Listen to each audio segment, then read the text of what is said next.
Hello, hello. Hey, how's everyone? Oh god. Okay, this time I actually forgot. This time it's my own fault. I'm invisible. Ah, fuck, fuck, fuck. Uh, where is my? Oops.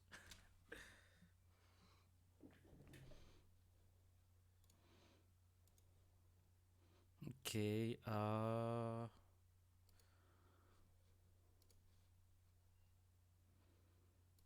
Okay. There I am. There I am. Yeah. Okay, and I'm reactive. I have movement. Just give me 1 second.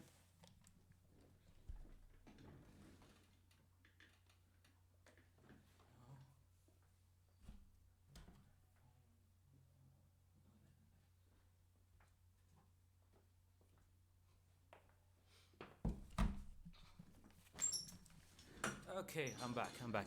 Oh, hey, hey, man, how you doing? Uh, Good to see you here. Um, I'm gonna be today. I'm gonna be reading, some Game of Thrones. You know, I don't know if you're interested in that, but hopefully you'll like it. And that's great. That's great. That's good to hear. All right, yeah. I actually think I'm gonna make it a little shorter. I'm supposed to be reading until like 7 ish, but I'm probably gonna stop at around 6, maybe 6:30 because I am kind of busy today. I do. There's a couple things that I need to get done, so yeah, I'm gonna end slightly early. That shouldn't be too much of an issue, though. I think it's still. I feel like at least 2 hours is still plenty of Game of Thrones reading for anyone who's interested. Okay, that being said, I guess I'm just gonna go right ahead and get started. We are in Arya's first chapter. Again, the chapters don't have names; they're just called whatever the POV character is. So yeah, Arya is the daughter of Lord Stark, the youngest daughter, not the youngest child, but the youngest daughter. You know, we've been following Lord Stark, who's quite a bit right now. Ned Stark. Okay, so yeah, let's get going, and afterwards we can talk about it and stuff. Uh, a little bit. All right. Well, I'm gonna start reading. By the way, I usually try to do voices. My accent is not great. I feel like it's probably funnier that it is serious, but I'm still gonna try anyways. I want to kind of at least try to give the atmosphere. I might be failing, but I'm gonna give it my best. Okay. Arya is a girl, so I might not do her voice, but of characters that I feel like maybe I can do a little bit. Yeah, I'm gonna do those voices. So, okay, let's go. Let's go for it. Arya's stitches were crooked again. She frowned down at them with dismay and glanced over to where her sister Santa, Sansa sat among the other girls. Oh my God, can you imagine being Santa's sister? Sansa's needlework was exquisite. Everyone said so. Sansa's work is as pretty as she is. Septa Mordain told their lady mother once. She has such fine, delicate hands. When Lady Catelyn had asked about Arya, the Septa had sniffed. Arya has the hands of a blacksmith. Arya glanced furtively across the room, worried that Septa Mordain might have read her thoughts. But the Septa was paying her no attention today. She was sitting with Princess Myrcella, all smiles and admiration. Oh yeah, the king is a friend of Lord Stark, and he's visiting them at the north. He asked them to be the new Hand of the King, who's basically like the second most powerful, person in the realm. So right now, they're staying with them. Uh, it would be hilarious if from the start of the book you call her that. Yeah, actually, it would be. Like, I actually, if she were like, if not because she were a POV character, I might do it. Like, I might actually go for it. Actually, there was a map that I usually put a link to in the chat. Uh, Tarot.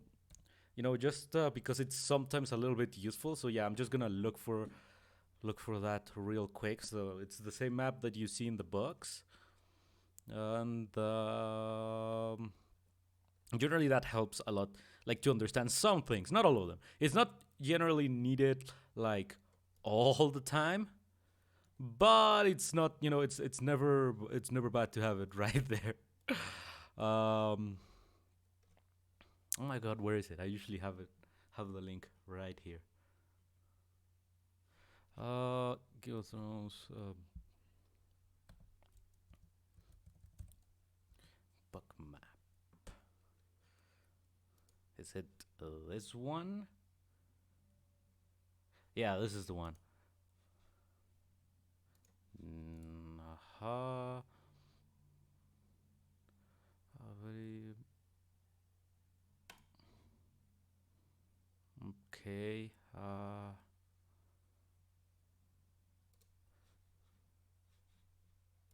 No, that's not what I wanted. Come on, man.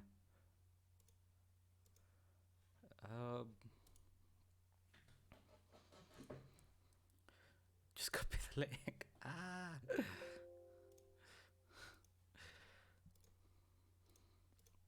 Okay, this is clearly giving me more more trouble than it should be.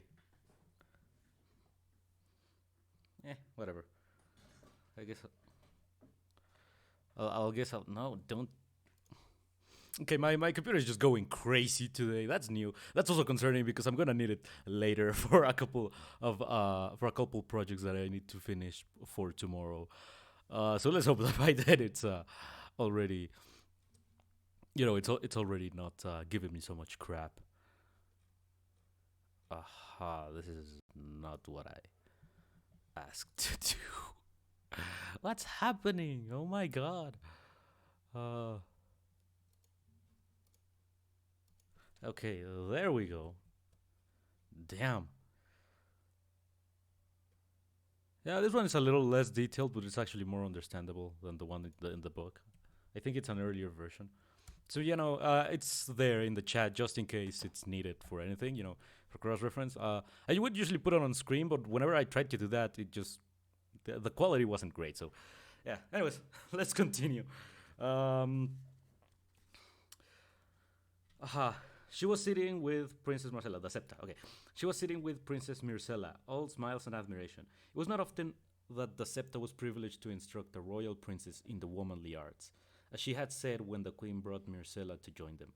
Arya thought that Myrcella's stitches looked a little crooked too, but you would never know it from the way Septa Mordane was cooing. She studied she studied her own work again, looking for some way to salvage it, then sighed and put down the needle. She looked glumly at her sister. Sansa was chatting away happily as she worked. Beth Castle, Sir Roderick's little girl, was sitting by her feet, listening to every word she said, and Jane Poole was leaning over to whisper something in her ear. What are you talking about? Arya asked suddenly. Jane gave her a startled look, then giggled. Sansa looked abashed. Beth blushed. No one answered. Tell me, Arya said.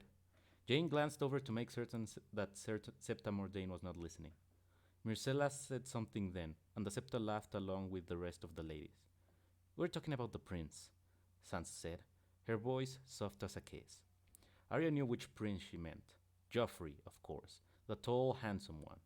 Sansa got to sit with him at the feast. Arya had to sit with the little fat one, naturally. Joffrey likes your sister, Jane whispered, proud as if she had something to do with it. She was the daughter of Winterfell's steward and Sansa's dearest friend. He told her she was very beautiful. He's going to marry her, little Beth said dreamily, hugging herself.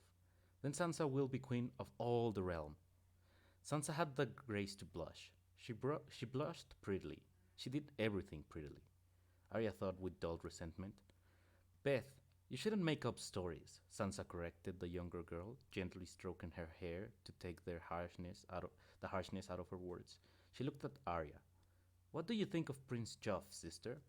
He's very gallant, don't you think? John says he looks like a girl, Arya said. Sansa sighed as she stitched. Poor John, she said. He gets jealous because he's a bastard. He's our brother, Arya said, much too loudly. Her voice cut through the afternoon quiet of the tower room. Septa Mordane raised her eyes. She had a bony face, sharp eyes, and a thin lipless mouth made for frowning. It was frowning now. Murdered cutely. Yeah, kinda. Uh, yeah, I actually really like how the characters are portrayed, and how you can tell they perceive each other. Well, at least in the POV chapters, it's very well. All the chapters are POV, but in each one's POV chapter, I mean, it's pretty obvious how everyone sees the world differently. Uh, what are you talking about, children? Or half brother? Sansa corrected, soft and precise. She smiled for the septa. Arya and I were remarking on how pleased we were to have the princess with us today, she said. Septa Mordane nodded. Indeed, a great honor for us all. Princess Myrcella smiled uncertainly at the compliment. Arya, why aren't you at work? The Septa asked.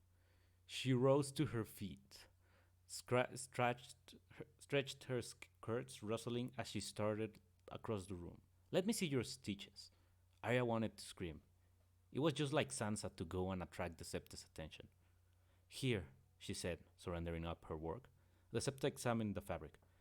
Arya, Arya, Arya, she said. This will not do. This will not do at all. Everyone was looking at her. It was too much. Sansa was too well bred to smile at her sister's disgrace, but Jane was smirking on her behind. Even Princess Myrcella looked sorry for her. Arya felt tears filling her eyes. She pushed herself out of her chair and bolted for the door. Septa Mordane called after her. Arya, come back here! Don't you take another step. Your lady mother will hear of this. In front of our royal princess, too. You'll shame us all. Arya stopped at the door and turned back, biting her lip. The tears were running down her cheeks now. She managed a stiff little bow to Myrcella. By your leave, my lady. Myrcella blinked at her and looked to her ladies for guidance. But if she was uncertain, Septa Mordane was not. Just where do you think you are going, Arya? The Septa demanded. Arya glared at her. I have to go shoe a horse, she said sweetly, taking a brief satisfaction in the shock of the Septa's face. Then she whirled and made her exit, running down the steps as fast as her feet would take her. It wasn't fair. Sansa had everything. Sansa was 2 years older. Maybe by the time Arya had been born, there had been nothing left. Often it felt that way. Sansa could sew and dance and sing. She wrote poetry. She knew how to dress. She played the high harp and the bells. Worse, she was beautiful. Sansa had gotten their mother's fine high cheekbones and their thick auburn hair of the Tullys. Arya took after their lord father. Her hair was lusterless, brown, and her face was long and solemn. Jane used to call her Arya Horseface, and neigh whenever she came near. It hurt that the one thing Arya could do better than her sister was ride a horse. Well, that and manage a household. Sansa never had much of a head for figures. It, if she did marry Prince Joff, Arya hoped for his sake that he had a good steward. Nymeria was waiting for her in the guard room. Okay, Nymeria is her direwolf. So all of the children in the first chapter after the prologue, they find a bunch of direwolf pups and a dead direwolf that you can see was fighting with the stag. The stag is also dead. And the dead direwolf was the mother, and the pups were just born. They hadn't opened their eyes yet, except the one for the bastard Jon Snow. So they all got a puppy. They were exactly the same gender and number as the children of Lord Stark. So that's important for the story because their house like symbol, their house like banner is a dire wolf. So yeah, it's just like a... I don't know how big dire wolves actually were in real life, but in here they grow to be pretty big. So they're still puppies, so they're not super big yet. But the way they're described, they get to be huge. Okay. Okay, let's continue. Nymeria was waiting for her in the guard room, at the base of the stairs. She bounded to her feet as soon as she caught sight of Arya. Arya grinned. The wolf pup loved her, even if no one else did. They went everywhere together, and Nymeria slept in her room, at the foot of her bed. If Mother had not forbidden it, Arya would gladly have taken the wolf with her to needlework. Let Septa Mordain complain about her stitches then. Nymeria nipped eagerly at her hand as Arya untied her. She had yellow eyes. When they caught the sunlight, they gleamed like two golden coins. Arya named her after the warrior queen of the Rhoyne, who had led her people across the narrow sea. That had been a great scandal too. The narrow sea is basically the sea that's east of Westeros, because the next continent over is actually not that far from a part of it, so it's called the narrow sea. Um, Arya had I got lost. Okay. The great warrior queen of the Rhoyne who had led her people across the narrow sea. That had been a great scandal too. Sansa, of course, had named her pup Lady. Arya made a face and hugged the wolfling tight. Nymeria licked her ear, and she giggled. By now, Septa Mordain would certainly have sent word to her lady mother. If she went to her room, they would find her. Arya did not care to be found. She had a better notion. The boys were at practice in the yard. She wanted to see Robb put gallant Prince Joffrey flat on his back. Come, she whispered to Nymeria. She got up and ran, the wolf coming hard at her heels. There was a window in the covered bridge between the armory and the great keep, where you had a view of the whole yard. That was where they were headed. They arrived, flushed and breathless, to find Jon seated on the sill, one leg drawn up languidly to his chin. He was watching the action, so absorbed that he seemed unaware of her approach until his white wolf moved to meet them. Nymeria stalked closer on wary feet. Ghost, already larger than his litter mates, smelled her, gave her ear a careful nip, and settled back down. Jon gave her a curious look. Shouldn't you be working on your stitches, little sister? Arya made a face at him. I wanted to see them fight. He smiled. Come here then. Arya climbed up on the window and sat beside him, to a chorus of thoughts and grunts from the yard below. To her disappointment, it was the younger boys. It was the younger boys drilling. Bran was so heavily padded that he looked as though he had belted on a feather bed, and Prince Tommen, who was plump to begin with, seemed positively round. They were huffing and puffing and hitting each other with padded wooden swords under the watchful eye of old Sir Roderick Castle, the Master at Arms, a great stout keg of a man with magnificent white cheek whiskers. A dozen spectators, man and boy, were calling out encouragement. Robb's voice was the loudest among them. Robb is the heir, to their father's, basically territories and castle and all that. So he's the oldest legitimate child. I think Jon is around the same age. Um, okay. Robb's voice was the loudest among them. She spotted Theon Greyjoy beside him, his black doublet emblazoned with the golden kraken of his house, a look of wry contempt on his face. Both of the combatants were staggering. Arya judged that they had been at it for a while. A shade more exhausting than needlework, Jon observed. A shade more fun than needlework, Arya gave back at him. Jon grinned, reached over and messed up her hair. Arya flushed. They had always been close. Jon had their father's face, as she did. They were the only ones. Robb and Sansa and Bran and even little Rickon all took after the Tullys, with easy smiles and fire in their hair. When Arya had been little, she had been afraid that meant that she was a bastard too. It had been Jon she had gone to in her fear, and Jon who had reassured her. Why aren't you down in the yard? Arya asked him. He gave her a half smile. Bastards are not allowed to damage young princes, he said. Any bruises they take in the practice yard must come from true-born swords. Oh, Arya felt abashed. She should have realized. For the second time today, Arya reflected that life was not fair. She watched her little brother whack at Tommen. I could do just as good as Bran, she said. He's only 7. I'm 9. Jon looked her over with all his 14-year-old wisdom. Oh, yeah, I forget they're younger in the books. You're too skinny, he said. He took her arm to feel her muscle. Then he sighed and shook his head. I doubt you could even lift a longsword. Little sister, never mind swing one. Arya snatched back her arm and glared at him. Jon messed up her hair again. They watched Bran and Tommen circle each other. You see Prince Joffrey? Jon asked. She hadn't. Not at first glance. Uh, yeah, no, it's bastard the same as its regular meaning. He's a non-legitimate, like he's a son of Lord Stark. He's, however, not a he's not, he was born out of wedlock. His mother is not the Lady Stark, originally Lady Tully. Um, yeah, no, he has a different mother than all of them, and his parents were not married when they married, so he's a bastard. And bastards of in this world, in this continent, at least in Westeros, which is the kingdom. The kingdom of Westeros has 7 kingdoms, right?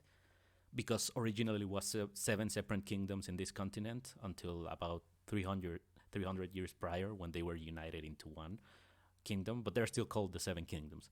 And the north, which is where the Starks used to be kings over, now they're lords. They in the north, whenever there's a bastard, they get the surname Snow. That's how you know they're a bastard. Their surname is Snow. In each kingdom has its own. There's sand, there's flowers, there's stone, I believe. So yeah, basically, that's the whole point. And because of that, because even though he's technically kind of highborn, he's not considered really highborn. So yeah, a lot of discrimination towards Jon. No, fuck! Accidentally dropped the book. I need to find the page again. Okay, found. I think I found it. Yep. Okay. Okay, they were talking about Prince Joffrey. You see Prince Joffrey? Jon asked. She hadn't, not at first glance. When she looked again, she found him to the back, under the shade of the high stone wall. He was surrounded by men she did not recognize, young squires in the livery of Lannister, and Baratheon, strange soul. Baratheon is the king's family. Lannister is the queen's family. Lannister and Baratheon, stranger soul. There were a few older men among them, knights, she surmised. Look at the arms on his surcoat, Jon suggested. Arya looked. An ornate shield had been embroidered on the prince's padded surcoat. No doubt the needlework was exquisite. The arms were divided down the middle. On one side was the crowned stag of the royal house, on the other the lion of Lannister. The Lannisters are proud, Jon observed. You'd think the royal sigil would be sufficient, but no, he makes his mother's house equal in honor to the king's. The woman is important too, Arya protested. Jon chuckled. Perhaps you should do the same thing, little sister. Wed Tully to Stark in your arms. A wolf with a fish in his mouth. It made her laugh. That would look silly. Besides, if a girl can fight, why should she have a coat of arms? Jon shrugged. Girls get the arms but not the swords. Bastards get the swords but not the arms. I did not make the rules, little sister. There was a shout from the courtyard below. Prince Tommen was rolling in the dust, trying to get up and failing. All the padding made him look like a turtle on his back. Bran was standing over him with upraised wooden sword, ready to whack him again once he regained his feet. The men began to laugh. Enough, Sir Roderick called out. He gave the prince a hand and yanked him back to his feet. Well fought. Ludonis helped them out of their armor. He looked around. Prince Joffrey, Robb, will you go another round? Robb, already sweaty from a previous bout, moved forward eagerly. Gladly. Joffrey moved into the sunlight in response to Roderick's summons. His hair shone like spun gold. He looked bored. It's a game for children, said Roderick. Theon Greyjoy gave a sudden bark of laughter. You are children, he he said derisi- I do not know this word. This word derisively. Uh, Rob may be a child, Joffrey said. I am a prince, and I grow tired of swatting at Starks with a play sword. Uh, you got more swats than you gave. You got more swats than you gave, Joff, Rob said. Are you afraid? Prince Joffrey looked at him. Oh, terrified, he said. You're so. You're so much older, some of the Lannister men laughed. Jon looked down at the scene with a frown. Joff- Joffrey's truly a little shit, he told Arya. Which he is. He really, really is. Um, told Arya. So Roderick tugged thought, thoughtfully at his white whiskers. What are you suggesting? He asked the prince. Live steal. Done, Rob shot back. You'll be sorry. The Maester at Arms put a hand on Rob's shoulder to quiet him. Life steal is too dangerous. I will permit you tourney swords with blunted edges. Joffrey said nothing, but a man strange to Arya, a tall knight with black hair and burn scars on his face, pushed forward in front of the prince. This is your prince. Who are you to tell him he may not have an edge on his sword, sir? Master at Arms of Winterfell, sorry, Winterfell Clegane, and you would do well not to forget it. Are you training women here? The burned man wanted to know. He was muzzled like a bull. They will have steel when they are ready, when they are of an age. The burned man looked at Rob. How old are you, boy? 14, Rob said. I killed a man at 12. You can be sure it was not with a blunt sword. Arya could see Rob bristle. His pride was wounded. He turned and said, Roderick, let me do it. I can beat him.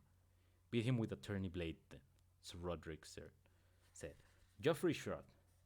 Come and see me when you're older, Stark, if you're not too old. There was laughter from the Lannister men. Rob's curses rang through the yard. Arya covered her mouth in shock. Theon Greyjoy seized Rob's arm to keep him away from the prince. Sir Roderick tugged at his whiskers in dismay. Joffrey feigned a yawn and turned to his younger brother. Come, Tommen, he said. The hour of play is done. Leave the children to their frolics. That brought more laughter from the Lannisters, more curses from Rob. Sir Roderick's face was beet red, with fury under the white of his whiskers. Theon kept Rob locked in an iron grip until the princess and their party were safely away. Jon watched them leave, and Arya watched Jon. His face had grown as still as the pool at the heart of the Godswood. Finally, he climbed down the window. The show is done, he said. He bent to scratch Ghost behind the ears. The white wolf rose and rubbed against him. You had best run back to your room, little sister. Septa Mordane will surely be lurking. The longer you hide, the sterner the penance. You'll be sewing all through winter. When the spring thaw comes, they will find your body with a needle still locked tight between your frozen fingers. Arya didn't think it was funny. I hate needlework, she said with a passion. It's not fair. Nothing is fair, Jon said. He messed up her hair again and walked away from her, Ghost moving silently beside him. Nymeria started to follow too, then stopped and came back when she saw that Arya was not coming. Reluctantly, she turned in the other direction. It was war than Jon had thought. It wasn't Septa Mordane waiting in her room. It was Septa Mordane and her mother. Okay, so that is Arya's first chapter. I really like it. I think it characterizes Arya very well as this kind of rebellious girl. She's not very girly, even for especially for the standards of what would be like a feudal. I think it's feudal, a feudal society. She doesn't really seem to fit in, and probably that's why she gets along with Jon, very well. He also doesn't quite fit in from being a bastard. Jon isn't in bad terms with most of his siblings. I don't think he's actually in bad terms with any of them. But he doesn't. But he gets along better with some than others. Jon, by the way, in his first chapter, he met Tyrion Lannister, the brother of the queen, a guy who has dwarfism. and the guy who in the show is played by Peter Dinklage. And yeah, in the books he's described as also kind of deformed in the face, and because of that he also gets a lot of shit. So I actually really liked John's perspective on Peter's character, I guess, on Tyrion. He Tyrion tends to read a lot, and that sort of thing. Um, so yeah, I really like this chapter. I think Arya is a really cool character. I think she gets more complex as it goes along. I think right now she's very likable. As she goes along, it's well, she has to make harder choices, and it's like, I don't know if I agree with this, or maybe you do, or maybe you don't. But I think that so far it's great. I really like this chapter, and I really like that pretty much everyone so far seems to dislike Joffrey, except Sansa, of course. Who Sansa is like a very proper lady-ish and all that. So, yeah. Now we're going back to Bran. The first chapter was actually told from Bran's perspective. So Morales. Uh, I don't think I understand the. Is that a reference to something? I don't know. There's a little bit of a delay, so maybe I already forgot what I was talking about. Yeah, sorry about that. But anyways, well, never mind. I'm gonna proceed to continue reading to Bran's chapter. Uh, Again, Bran is not the youngest, or he's the second youngest of all the children, of all the Stark children. Also, John. Oh, by the way, in a previous chapter, John also decided that he wanted to go to the Wall. So if you go to the map in the part that says the North, because this is divided in the two halves of the continent. In the north, there is like a line towards the top that says the Wall. That's where he wants to go. Winterfell is like a bit in the middle of the northern map, towards the middle at least. It's a dot there that says Winterfell. And he wants to go to the Wall with his uncle, Benjen, because in the Wall, if you pledge your service to the Wall... Oh, like moral decisions, yes. Oh, like morals. Oh, I thought it was morals. Sorry, I just watched Spider-Verse like yesterday, so when I saw morals, I was like, it's spelled the same as Morales. So I was like, sorry. Yeah, like moral decisions. Which is true for all characters, to be fair. All characters have to make different decisions, and they all have a hard time here and there. It's like regular people do. So I really like that. And yeah, okay, so John wants to go to the Wall because there, supposedly, you can pledge your service to basically to the kingdom, and it doesn't matter who you are, supposedly, But so far, we've only heard of the Wall. We haven't seen it yet. We will see it soon, but so far, John, and his uncle was very reluctant. He's like, "Are you sure you want to go to the Wall? It's not what you think it is, nephew." And he was like, "Yes, I'm a man. I can do it." And Uncle Benjen was like, I don't know. You don't know what you'd be giving up. If you join the Wall, you are not allowed to have a wife, to have children. That's quite hard. And John is like, yeah, no, I don't care, because he refuses to the idea of wall or wool. Wall. I'm sorry. Wall, as in the walls, the four walls of a house. Yeah, he wants to go to Wall, and John refuses. He hates the idea of fathering another bastard. At some point, so he doesn't care about giving up like wife and children or whatever. Yeah.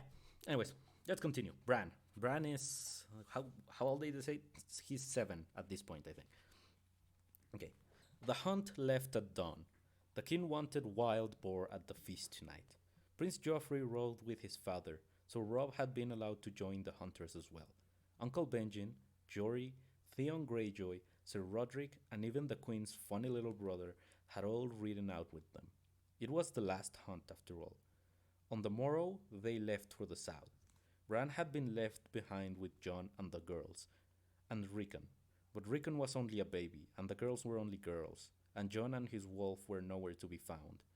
Bran did not look for him very hard. He thought Jon was angry at him. Jon seemed angry at everyone these days. Bran did not know why. He was going with Uncle Ben to the Wall to join the Night's Watch. That was almost as good as going south with the king. Robb was the one they were leaving behind, not Jon. Oh yeah, so now that that Lord Stark is becoming the new Hand of the King, he originally didn't want to, but the widow of the previous Hand of the King, who's the sister of his wife, um, so his sister-in-law, she claims that the Lannisters, the Queen's family, were the ones who killed the previous Hand.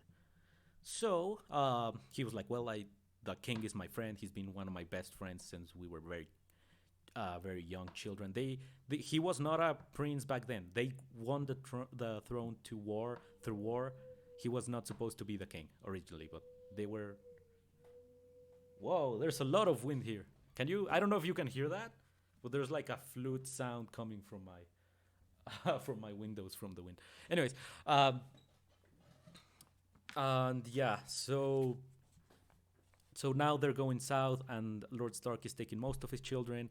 Catelyn made him promise to leave a Rickon because he was too young, and also Rob because someone needs to be. Okay, yeah, figured. Um, so Rob, so that he can learn to be a proper lord, so he can start to learn how to govern. So yeah, his mother is gonna be doing the governing, but he's supposed to be learning now. And yeah, so they're all going south, and Bran assumes that Jon is going north to the wall. It's just as good, right? Which kind of tells us that Bran's still kind of childish at times. He doesn't know a lot of things. Uh, makes sense. Makes sense. He's only 7, um, but yeah, that's kind of what we see here. Um, okay, for days, Bran could scarcely wait to be off. He was going to ride the King's Road on a horse of his own. Not a pony, but a real horse. His father would be the Hand of the King, and they were going to live in the Red Castle at King's Landing, the castle the Dragon Lords had built. Old Nan, Old Nan is like an old, like servant of them. Um, Old Nan said there were ghosts there, and dungeons where terrible things had been done, and dragon heads on the walls. It gave Bran a shiver just to think of it, but he was not afraid. How could he be afraid? His father would be with him, and the king with all his knights and sworn swords. Bran was going to be a knight himself someday, one of the king's guard. Old Nan said they were the finest swords in all the realm. In all the realm, there were only 7 of them, and they wore white armor and had no wives or children, but lived only to serve the king. Bran knew all the stories. Their names were like music to him. Serwyn of the Mirror Shield, Sir Ryman Redwine, Prince Aemon the Dragon Knight, the twins Sir Eric and Sir Arik, who had died on one another's swords hundreds of years ago when brother fought sister in the war the singers called the Dance of the Dragons. The White Ball, Gerald Hightower, Sir Arthur Dane, the Sword of the Morning, Barristan the Bold. 2 of the Kingsguard had come north with King Robert. Bran had watched them with fascination, never quite daring to speak to them. Sir Boros was a bald man with a jowly face, jowly face, I think. And Sir Meryn had droopy eyes and a beard the color of rust. Sir Jamie Lannister. Jamie Lannister is the queen's brother. Not the one that has dwarfism. Jamie is the twin brother of the queen. Sir Jamie Lannister looked more like the knights in the stories, and he was of one of the Kingsguard too. But Robb said he had killed the old Mad King, and shouldn't count anymore. The greatest living knight was Sir Barristan Selmy, Barristan the Bold, the Lord Commander of the Kingsguard. Father had promised that they would meet Sir Barristan when they reached King's Landing, and Braddon had been marking the days on his wall, eager to depart, to see a world he had only dreamed of, and begin a life he could scarcely imagine. Yet now that the last day was at hand, suddenly Bran felt lost. Winterfell had been the only home he had ever known. His father had told him that he ought to say his farewells today, and he had tried. After the hunt had ridden out, he wandered through the castle with his wolf at his side, intending to visit the ones who would be left behind. Old Anand engaged the cook, Mikken in his smithy, Hordor the stable boy who smiled so much and took care of his pony and never said anything but Hordor, the man in the glass gardens who gave him a blackberry when he came to visit. But it was not good. He had gone to the stable first and seen his pony there in its stall, except it wasn't his pony anymore. He was getting a real horse and leaving the pony behind, and all of a sudden, Bran just wanted to sit down and cry. He turned and ran off before Hordor and the other stable boys could see the tears in his eyes. That was the end of his farewells. Instead, Bran spent the morning alone in the Godswood, trying to teach his wolf to fetch a stick, and failing. The wolfling was smarter than any of the hounds in his father's kennel, and Bran would have sworn he understood every word that was said to him. But he showed very little interest in chasing sticks. He was still trying to decide on a name. Robb was calling his Grey Wind because he ran so fast. Sansa had named hers Lady, and Arya named hers after some old witch queen in the songs. And Little Rickon called his Shaggy Dog, which Bran thought was a very stupid name for a dire wolf. Jon's wolf, the white one, was Ghost. Bran wished he had thought of that first, even though his wolf wasn't white. He had tried 100 names in the last fortnight, but none of them sounded right. Finally, he got tired of the stick game and decided to go climbing. He hadn't been up to the broken tower for weeks, with everything that had happened, and this might be his last chance. He raced across the Godswood, taking the long way around to avoid the pool where the heart tree grew. The heart tree had always frightened him. Trees ought not to have eyes, Bran thought, or leaves that looked like hands. His wolf came sprinting at his heels. You stay here, he told him at the base of the sentinel tree near the armory wall. Lie down, that's right. Now stay. The wolf did as he was told. Bran scratched him behind the ears. Then, how many Game of Thrones books are there? So far, 5. There's supposed to be, I believe, 7. It's planned to be 7 books, and we've been waiting for the 6th one for maybe a decade now. So the author is taking his time. But yeah, there are 6, and they're all huge. So after I finish this one, I don't know if I'm gonna jump right away into the next one. Maybe I'll read something else first. But yeah, they're pretty long. So just for, just if you're interested in keeping up with the readings.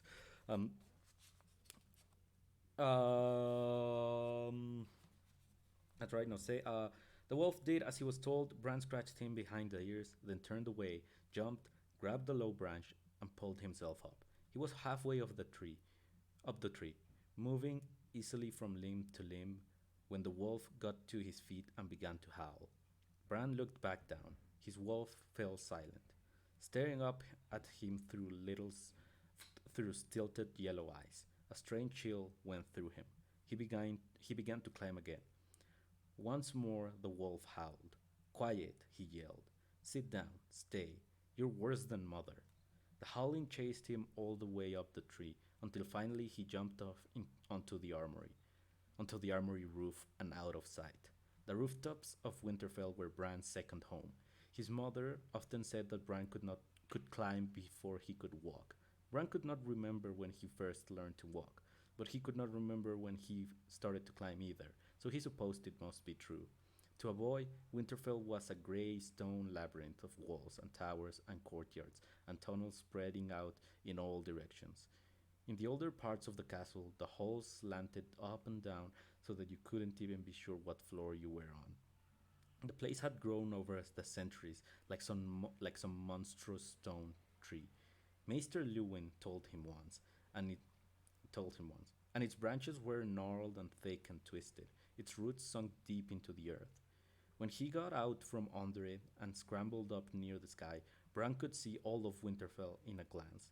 He liked the way it looked, spread out beneath him, only birds wheeling over his head, while all the life of the castle went on below. Bran could perch for hours among the shapeless, rain-worn gargoyles that brooded over the first keep, watching it all. The men drilling with wood and steel in the yard, the cooks tending their vegetables in the glass garden, restless dogs running back and forth in the kennels, the silence of the godswood, the girls gossiping beside the washing well. It made him feel like he was lord of the castle, in a way even Rob would never know. It it taught him Winterfell's secrets too. The builders had not even leveled the earth. There were hills and valleys behind the walls of Winterfell. Oh, it's starting to rain. I don't know if you can hear that. Let me just give me a moment. Let me just close the windows to make try and make it so that the rain sound is not as noticeable. If it continues, then I might just use like for the microphone this little what was it? Noise, some like kind of like foam that you put on top of the microphone head to avoid like sounds from the background. Anyways, just give me a moment.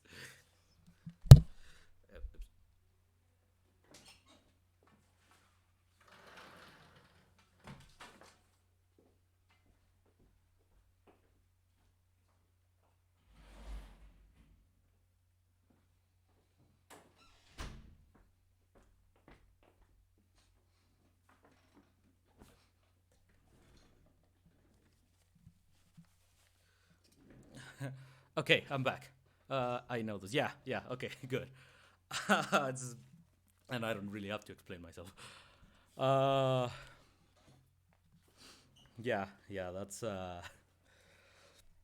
Those are pretty handy at times. Especially when you're playing games, because if I use the pop filter, it usually just like blocks my view. So when playing games, those are better. Um, anyways, it's like taking the long way around. No, I am a bit behind. I'm already farther from that. Uh, hmm, it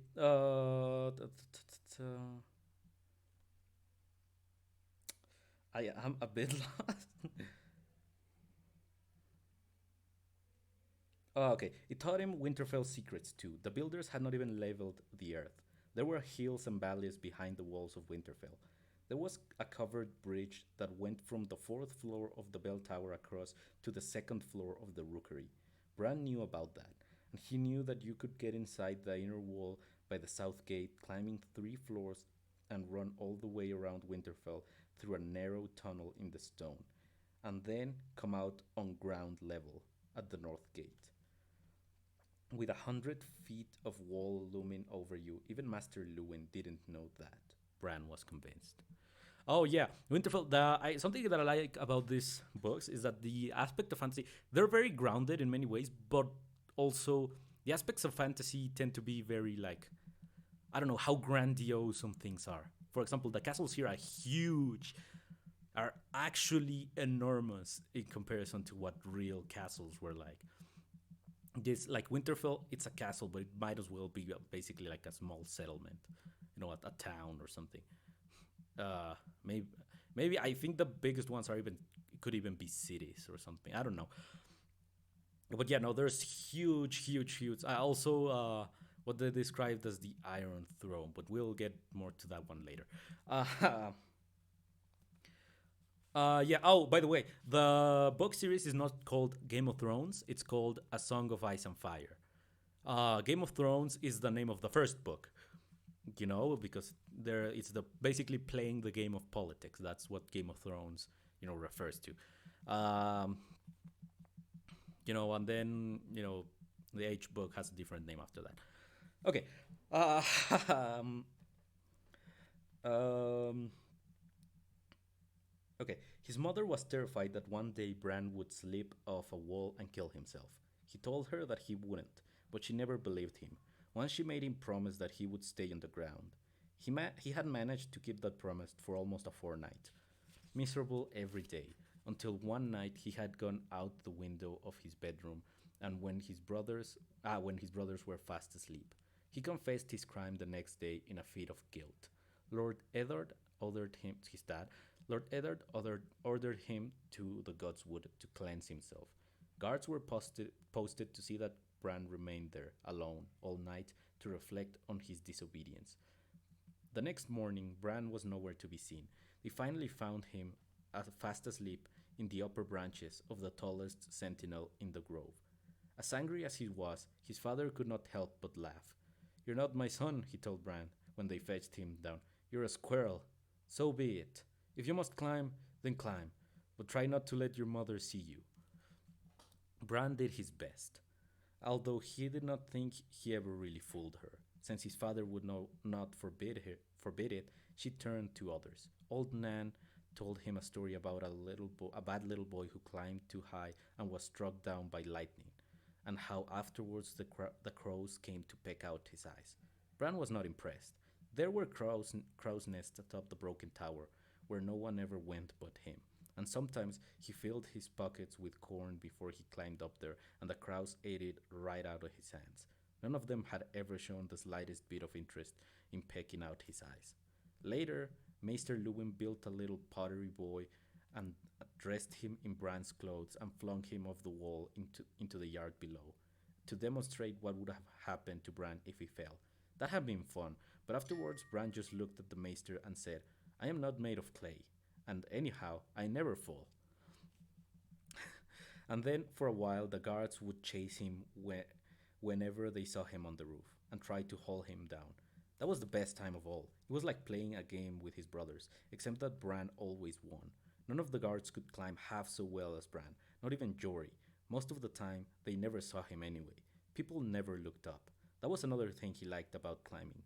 It was almost like being invisible. He liked how it felt too, pulling himself up a wall stone by stone, fingers and toes digging hard into the small crevices between them.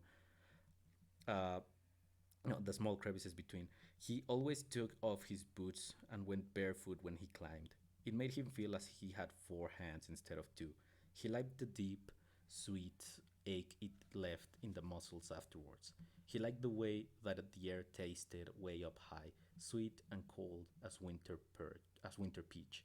He liked the birds, the crows in the broken tower, the tiny little sparrows that nested in the cracks between the stones, the ancient owl that slept in the dusty lofty above the old armory.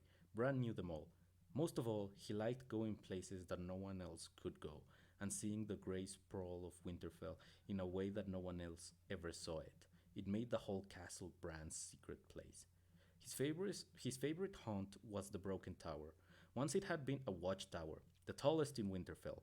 A long time ago, 100 years before even his father had been born, a lightning strike had set it afire. The top third of the structure had collapsed inward, and the tower had never been rebuilt. Sometimes his father sent raiders to the base of the tower to clean out the nests they always found among the jumble of fallen stones and charred and rotten beams. But no one ever got up to the jagged top of the structure now, except for Bran and the crows. He knew two ways to get there. You could climb straight up the side of the tower itself, but the stones were loose, the mortar that held them together long gone to ash, and Bran never liked to pull his full weight on them. The best way was to start from the Godswood, shinny up the tall sentinel, and cross over the armory and the guards' hall, leaping roof to roof, barefoot so the guards wouldn't hear you overhead. That brought you up to the blind side of the first keep, the oldest part of the castle. A squat round fortress that was taller than it looked. Only rats and spiders lived there now, but the old stones still made for good climbing. You could go straight up to where the gargoyles leaned out blindly over empty space, and swing from gargoyle to gargoyle hand over hand around the north side. From there, if you really stretched, you could reach out and pull yourself over the broken tower where it leaned close. The last part was the scramble up the blackened stones to the Eyrie, no more than 10 feet, and then the crows would come round to see if you'd brought any corn. Bran was moving from gargoyle to gargoyle with the ease of long practice when he heard voices. Oh? Yeah. He was so startled he almost lost his grip. The first keep had been empty all his life. "I do not like it," a woman was saying. There was a row of windows beneath him. The voice was drifting out the last window on his side. You should be the hand. God forbid, a man's voice replied lazily. It is not an honor I'd want. There is far too much work involved. Bran hung, listening suddenly, afraid to go on. They might glimpse his feet if he tried to swing by. Don't you see the danger this puts us in? The woman said. Robert loves the man like a brother. Robert can barely stomach his brothers. Not that I blame him. Stannis would be enough to give anyone indigestion. Oh, Robert is the king. Uh, don't play the fool. Stannis and Renly are one thing, and Eddard Stark is quite another. Robert will listen to Stark. Damn them both. I should have insisted that he name you, but I was certain Stark would refuse him. We ought to count ourselves fortunate, the man said. The king might as easily have named one of his brothers, or even Littlefinger, God help us. Give me honorable enemies rather than ambitious ones, and I'll sleep more easily by night. They were talking about father, Bran realized. He wanted to hear more. A few more feet, but they would see him if he swung out in front of the window. We will have to watch him carefully, the woman said. I would sooner watch you, the man said. He sounded bored. Come back here. Lord Eddard has never taken any interest in anything that happened south of the neck. Uh, South of the neck is basically where the north ends and the other six kingdoms begin. The north is the largest of the seven kingdoms. It's almost as big as the other six combined. Um, uh, Lord Eddard has never taken any interest in anything that happened south of the neck, the woman said. Never, I tell you. He means to move against us. Why else would he leave the seat of his power? 100 reasons. Duty, honor. He yearns to write his name large across the book of history. To get away from his wife, or both. Perhaps he just wants to be warm for once in his life. Yeah, the north is very cold. His wife is Lady Erin's sister. It's a wonder Lysa has it's a wonder Lysa was not here to greet us with her accusations. Bran looked down. There was a narrow ledge beneath the window, only a few inches wide. He tried to lower himself toward it. Too far. He would never reach. You fret too much. Lysa Arryn is a frightened cow. That frightened cow shared John Arryn's bed. John Arryn was the previous hand of the king. He was also like a second father for both Robert and Ned. Ned being Lord Stark. Um, uh, if she knew anything, she would have gone to Robert before she fled King's Landing. When he had already agreed to foster that weakling son of hers at Castle Rock, I think not. Castle Rock is the seat of power, is the castle of the Lannisters. I think not. She grew. She knew the boy's life would be hostage to her silence. She may grow bolder now that he's safe atop the Eyrie. The Eyrie is the castle of Lord of the old John Arryn, the previous hand of the king. Um, he that is his castle of his domains. Um, uh, where was it? Mothers. The man made the word sound like a curse. I think birthing does something to your minds. You're all mad. He laughed. He laughed. It was a bitter sound. Let Lady Aaron grow as bold as she likes. Whatever she knows, whatever she thinks she knows, she has no proof. He paused for a moment. Or does she? Do you think the king will require proof? The woman said. I tell you, he loves me not. And whose fault is that, sweet sister? Bran studied the ledge. He could drop down. It was too narrow to land on, but if he could catch hold as he fell past,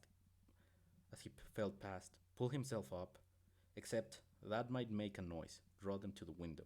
He was not sure what he was hearing, but he knew it was not meant for his ears. You're as blind as Robert, the woman was saying. If if you mean I see the same thing, yes, the man said. I see a man who would sooner die than betray his king. He betrayed one already, or have you forgotten? The woman said. Oh, I don't deny that he's loyal to Robert. That's obvious. What happens when Robert dies and Joff takes the throne? And the sooner that comes to pass, the safer we'll all be. My husband grows more restless every day. Having Stark beside him will only make him worse. He's still in love with the sister. Oh yeah, the king was in love with Lord Stark's sister, but she died. Um, uh, Still in love with the sister, the insipid little dead 16-year-old. How long till he decides to put me aside from some new Lyanna? Lyanna was the name of the sister. Um, Bran was suddenly very frightened. He wanted nothing so much as to go back the way he had come, to find his brothers. Only, what would he tell them? He had to get closer, Bran realized. He had to see who was talking. The man sighed. You should think less about the future and more about the pleasures at hand. Stop that, the woman said. Bran heard the sudden slap of flesh on flesh, the man's laughter. Bran pulled himself up, climbed over the gargoyle, crawled out onto the roof. That was the easy way. He moved across the roof to the next gargoyle, right above the window of the room where they were talking. All this talk is getting very tiresome, sister, the man said. Come here and be quiet. Bran sat astride the gargoyle, tightened his legs around it, and swung himself around, upside down.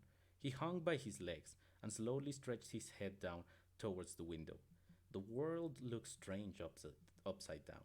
A courtyard swam dizzily below him, its stones still wet with melted snow. Bran looked in the window. Inside the room, a man and woman were wrestling. They were both naked. Bran could not tell who they were. The man's back was to him, and his body screened the woman from view as he pushed her up against the wall. There were soft, wet sounds. Bran realized they were kissing. He watched, wide-eyed, frightened, his breath tied in his throat. The man had a hand down between her legs, and he must have been hurting her there, because the woman started to moan, low in her throat. Stop it, she said. Stop it, stop it. Oh, please. But her voice was low and weak, and she did not push him away. Her hands buried themselves in his hair, his tangled golden hair, and pulled his face down to her breast. Bran saw her face. Her eyes were closed and her mouth was open, moaning. Her golden hair swung from side to side as her head moved back and forth, but still he recognized the queen.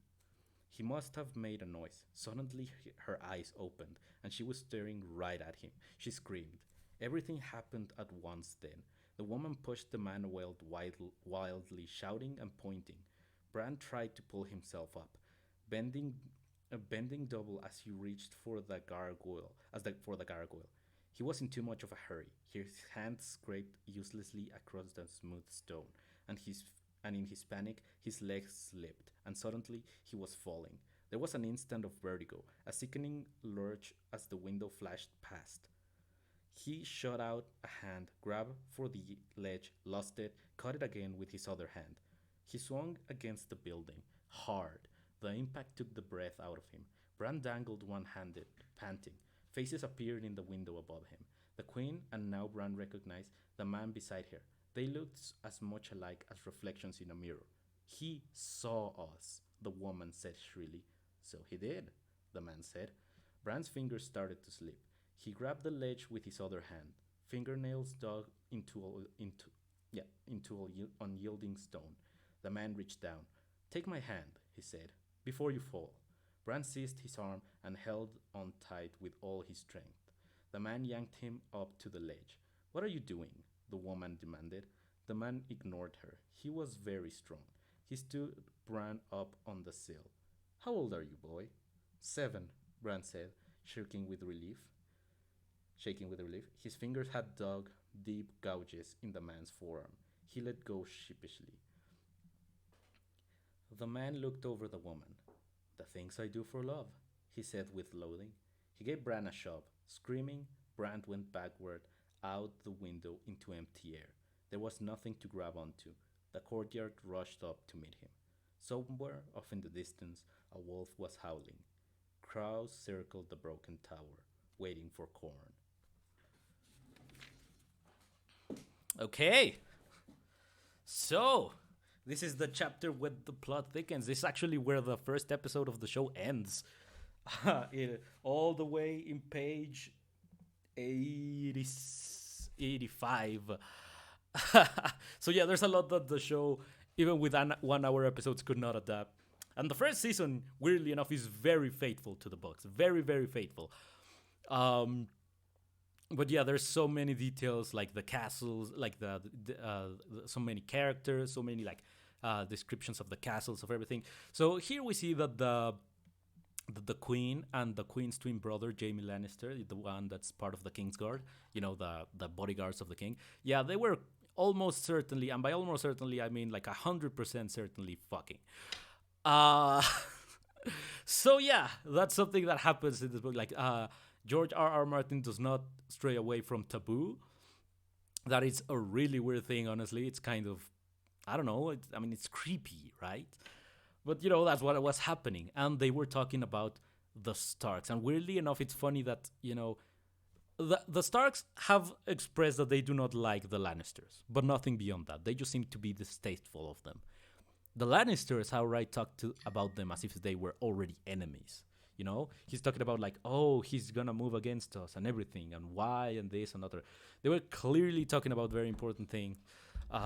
That's insane. Yeah, they were talking about clearly very like important matters, and it related especially to the king and the queen. You can tell that she's kind of paranoid. For you see, like she's like, yeah, he's definitely loyal to Robert, but what's gonna happen, once it's Joffrey, like Robert's son, who takes the throne? It's like she thinks maybe Lord Stark will betray them, and it's like, well, Lord Stark would not do that. If nothing else, he's a man of honor. He's kind of stoic, but we have had like one chapter about him. But the way everybody talks about him, it's clearly clear that he really cares about honor and the the promises he makes and his vows and whenever he pledges allegiance or whatever. So yeah, maybe it seems that Lysa, Catelyn, Catelyn is the it's the wife of Ned being Lord Stark. The Ned's wife, Catelyn, has a sister, so Lysa seems to have been right that in the letter that she sent that maybe the Lannisters did something to Lord Arryn, or at least that's what's implied. They don't explicitly say anything, but that's kind of what we see. And I don't know, I think it's pretty cool. In this, we see Bran, we see he still has the innocence of a child, the way he thinks, the way he looks at the world. He describes, his interactions with his mother, with his father. He likes climbing. He's a kid. Then by the end, the last thing we see in his chapter is he gets shoved off the window of a very tall tower. The broken tower, as they described in some part of the chapter, it's the largest, was at some point the largest, like well, not the largest, but the tallest structure in Winterfell. But it's now broken, so I think it's no longer the tallest. Still pretty tall though. So yeah, pretty cool. Let's move on to the next chapter. This one's told from the little brother of both the people that were fucking in this other chapter we just read, Tyrion Lannister, the one that has dwarfism, and he's also described as having a like deformed face and also mismatched eyes. So he has heterochromia. He has one brown eye and one green eye. So yeah, let's go for it. Tyrion. Somewhere in the great stone maze. Oh, this is, by the way, my favorite character. So yeah. Somewhere in the great stone maze of Winterfell, a wolf howled. The sound hung over the castle like a flag of mourning. Tyrion Lannister looked up from his books and shivered. Though the library was snug and warm, something about the howling of a wolf took a man out of his here and now, and left him in the dark forest of the mind, running naked before the pack.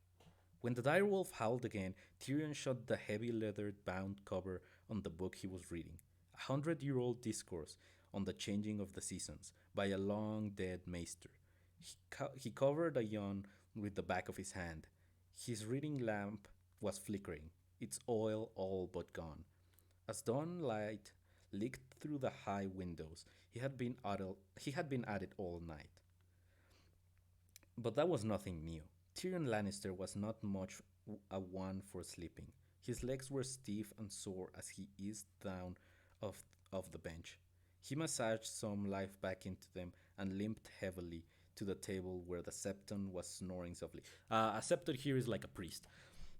I think. I don't know if that's a made up word for this world or it's a real word. I personally had never heard it, so just in case, I hadn't heard it before Game of Thrones, so just in case, make it that clear. If not, then sorry. Septon was snoring softly, his head pillowed on an open book in front of him. Tyrion glanced at the title, "A Life of the Grand Maester Adelmure." No wonder. Child, he said child. Yeah, he said softly at the the young man jerked up, blinking, confused, the crystal of his order swinging wildly on its silver chain. "I'm off to break my fast. See that you return the books to the shelves. Be gentle with the Valyrian scrolls. The parchment is very dry. Armenian's Engines of War is quite rare, and yours is the only complete copy I've ever seen." Child gaped at him, still half asleep. Patiently, Tyrion repeated his instructions, then clapped the septon on the shoulder and left him to his tasks. Outside, Tyrion swallowed a lungful of the cold morning air and began his laborious descent of the steep stone steps that corkscrewed around the exterior of the library tower. It was slow going. The steps cut high and narrow, while his legs were short and twisted. The rising sun had not yet cleared the walls of Winterfell, but the men were already hard at it in the yard below. Sandor Clegane's rasping voice drifted up to him. The boy, rasping, okay, the boy is, okay, yeah, that's good. I'm going for. The boy is a long time dying. I wish he would be quicker about it. Tyrion glanced down and saw the hound standing with young Joffrey, as squires swarmed around them. "At least he dies quietly," the prince replied. "It's the wolf that makes the noise. I could scarce sleep last night." Clegane cast a long shadow across the hard-packed earth as his squire lowered the black helm over his head. "I could silence the creature, if it please you," he said through his open visor. His voice placed a long sword in his hand. He tested the weight of it, slicing at the cold morning air. Behind him, the yard rang to the clangor of steel on steel. The notion seemed to delight the prince. Send a dog to kill a dog. Ah, yeah, Sandor Clegane or the prince bodyguard. Oh, Coraline. Oh, I always wanted to read Coraline. We've all seen the movie. We all we all remember that. So yeah, I might read it in the future. Thanks for the suggestion. I'll take it into consideration.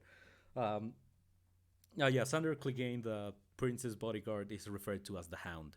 So okay, um, send the dog to kill a dog, he exclaimed.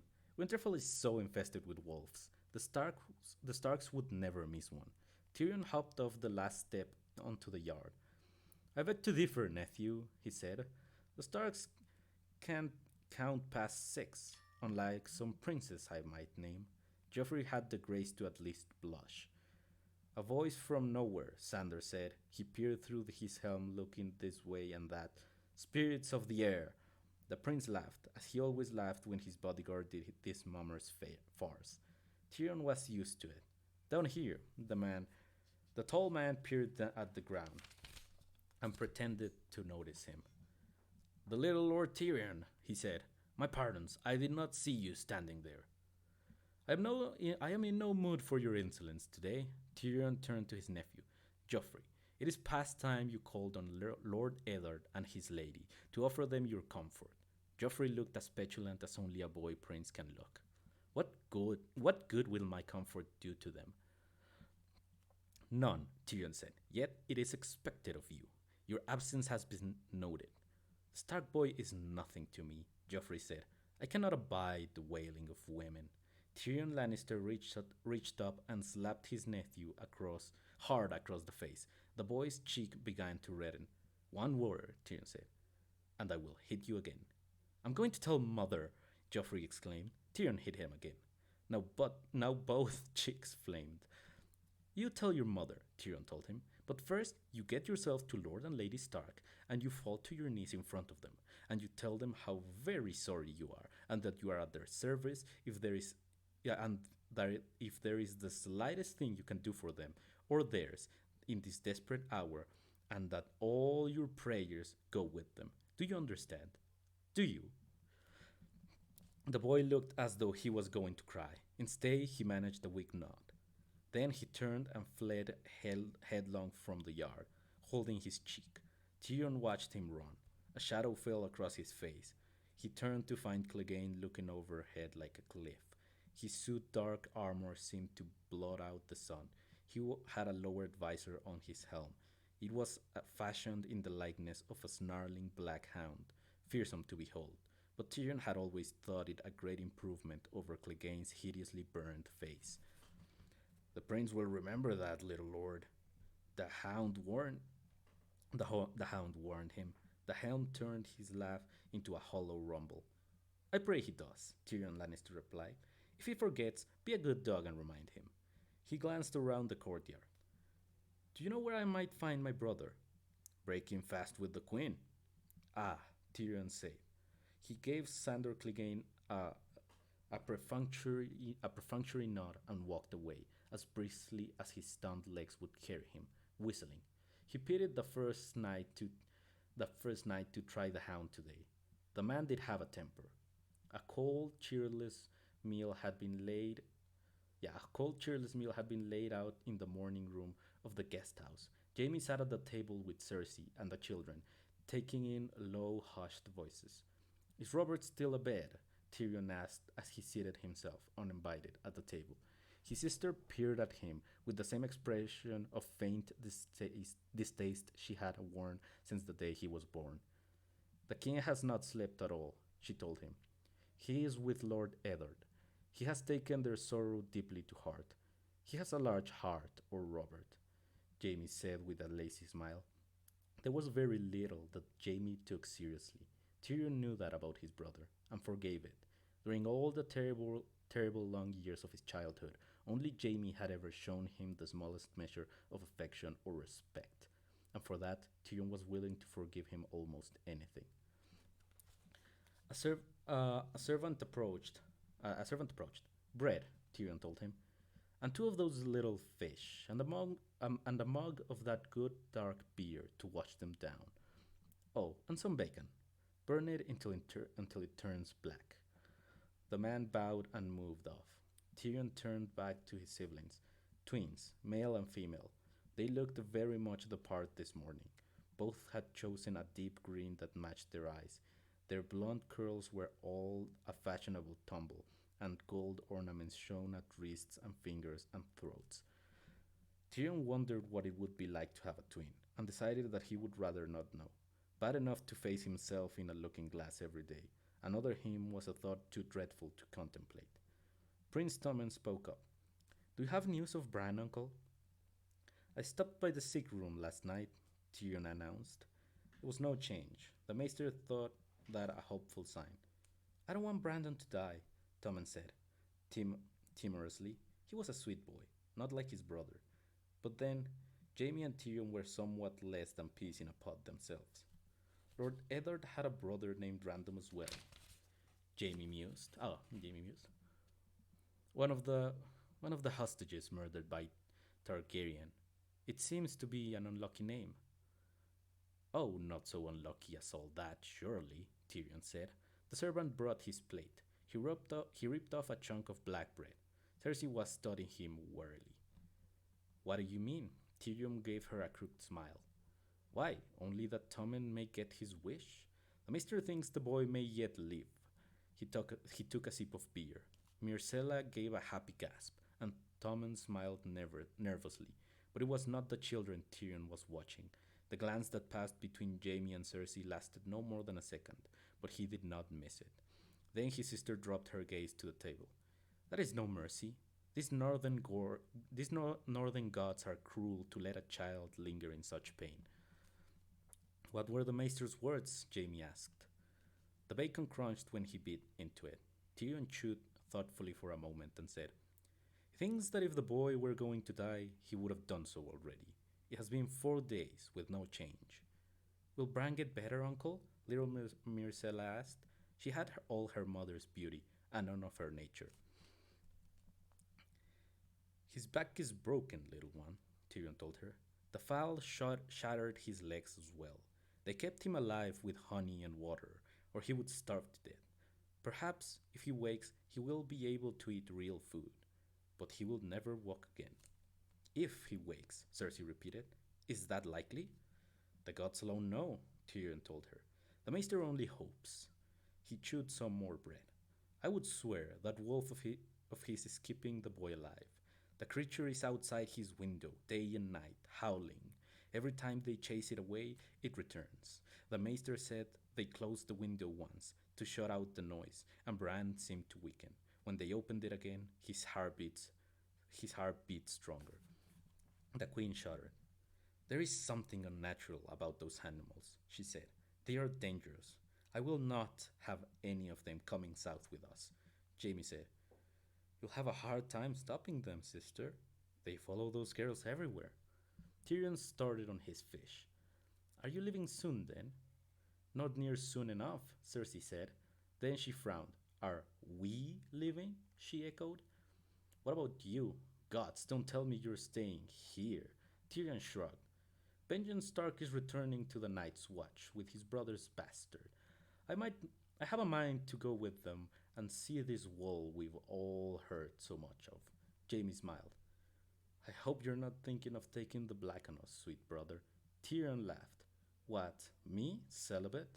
The whores would go begging from Dorne to Castle Rock. No, I just want to stand on top of the wall and piss off the edge of the world. Cersei stood abruptly. The children don't need to hear this filth. Tommen, Myrcella, come. She strode briskly from the morning room, her train and her pups trailing behind her.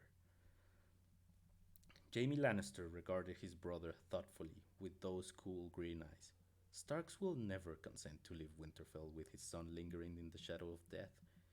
He will if Robert commands it, Tyrion said, and Robert will command it. There is nothing Lord Eddard can do for the boy in any case. He could end his torment, Jamie said. I would, if it were my son. It would be a mercy. I advise against putting that suggestion on Lord Eddard, sweet brother, Tyrion said. He will not take it kindly. Even if the boy does leave, he will be a cripple. Worse than a cripple, a grotesque. Give me a good, clean death. Tyrion replied with a shrug that accentuated the twist of his shoulders. Speaking for the grotesques, he said, I beg to differ. Death is so terribly final, while life is full of possibilities. Jamie smiled. You're a perverse little imp, aren't you? Oh yes, Tyrion admitted. I hope the boy does wake. I would be most interested in to hear what he might have to say. His brother's smile curdled like sour milk. Tyrion, my sweet brother, he said darkly, there are times when you give me cause to wonder whose side you are on. Tyrion's mouth was full of bread and fish. He took a swallow of strong black beer to wash it all down and grinned up wolfishly at Jamie. Why, Jamie, my sweet brother, he said, you wound me. You know how much I love my family. All right. Okay. I feel like this one went by pretty quickly in comparison to the others. Yeah, this is a great chapter. Again, Tyrion is such a boss. Like I just love him. He's someone who, as said in Jon's first chapter when they interacted, he doesn't really care about manners or courtesy, even though he's highborn, because he has dwarfism. He has always had this problem with him. People have always treated him like shit. So in his mind, it's like, well, nobody expects anything of me. I can do and say whatever I like, basically. But you can tell that he's also like respectful.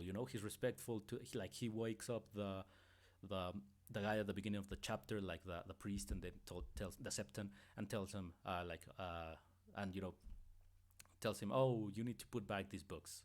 Um, he slaps his nephew for being a little shit, which we established previously he is, and he's the prince, by the way. He's definitely not supposed to do that, but I like that. I also like the power dynamic there, like because it tells you a lot about Prince Joffrey. He likes to act all pompous and and whatnot. But at the end of the day, Tyrion, who is again smaller than him, who is probably weaker than him, he can slap him, and Joffrey just kind of like goes back, like he has no bite, basically. I mean, at least not yet. We will see whether or not he develops further, but he's like clearly just that. Yeah, I feel like that's the perfect description. He's just a little shit, and that's exactly who he is. And he even questions his brother. Like, I like that he kind of implies that he knows that he can figure out that his brother or sister had something to do with the boys, fall, but he doesn't outright say it. And I really like the dynamic they have. For all of Jamie, one of the first things we see Jamie do is push a little boy out a window after having sex with his sister. So not a great start. However, I really like the relationship that he and Tyrion have. Despite everything, he's the only one who has been kind to Tyrion. Tyrion clearly has affection for him. Like, we see that Jamie, yes, he's horrible, but he has some good sides to him. He's still horrible. He's still he's still a terrible person. But I like that there's complexity to these characters. And yeah, I really also really was always I've always really liked that first line that Jamie says when he pushes. Well, not his first line, but that line that he says when he pushes. I think that it is one of his first. That conversation is one of his first spoken lines in, at least in the books. I think in the show they give him some lines before, but I really like how he says the things I do for love. And that he says it, and they describe in the book that he said it like grudgingly. So he, like, you can tell, like, he understands that what he's doing is terrible. He understands that he should not push a boy out the window. He said but in his mind, it seems like he thinks he does it for his family. I would disagree. He's still like terrible, but I always like that you can tell there's more depth there. Depth which gets later explored in the books and as the series goes on. So I always really love the characters. I love how they talk. I love everything, especially Tyrion. He always knows how to retort back. I love that. Okay, let's continue with Jon. The bastard, Jon Snow. And yeah, let's keep going. Jon climbed the steps slowly, trying not to think that this might be the last time ever. Ghost padded silently beside him. Outside, snow swirled through the castle gates, and the yard was all noise and chaos.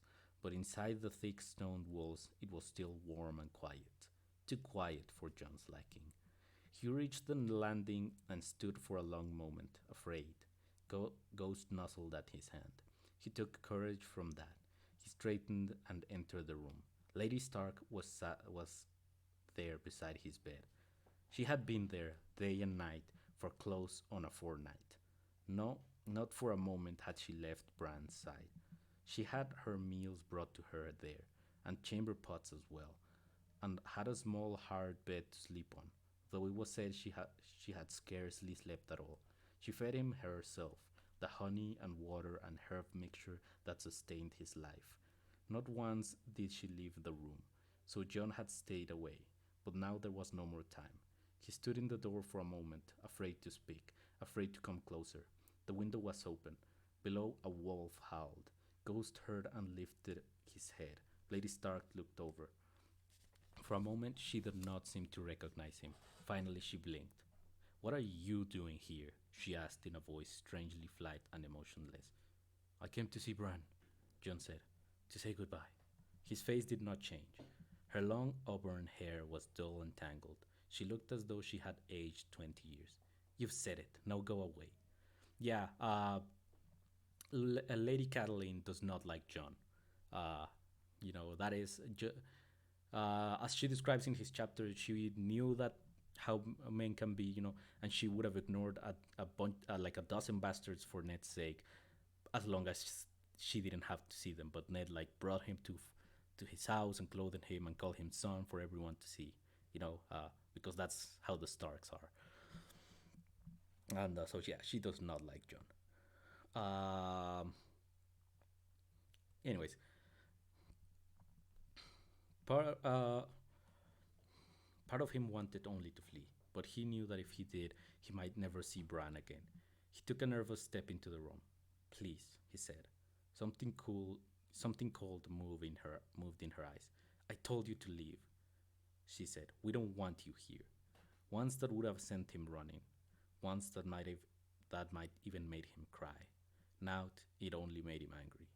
He would be a sworn brother of the Night's Watch soon, and face worse dangers than Catelyn Tully Stark. He's my brother, he said. Shall I call the guards? Call them, Jon said, defiant. You can stop me from seeing them. He crossed the room, keeping the bed between them, and looked down on Bran where he lay. She was holding one of his hands. It looked like a claw. This was not the Bran he remembered.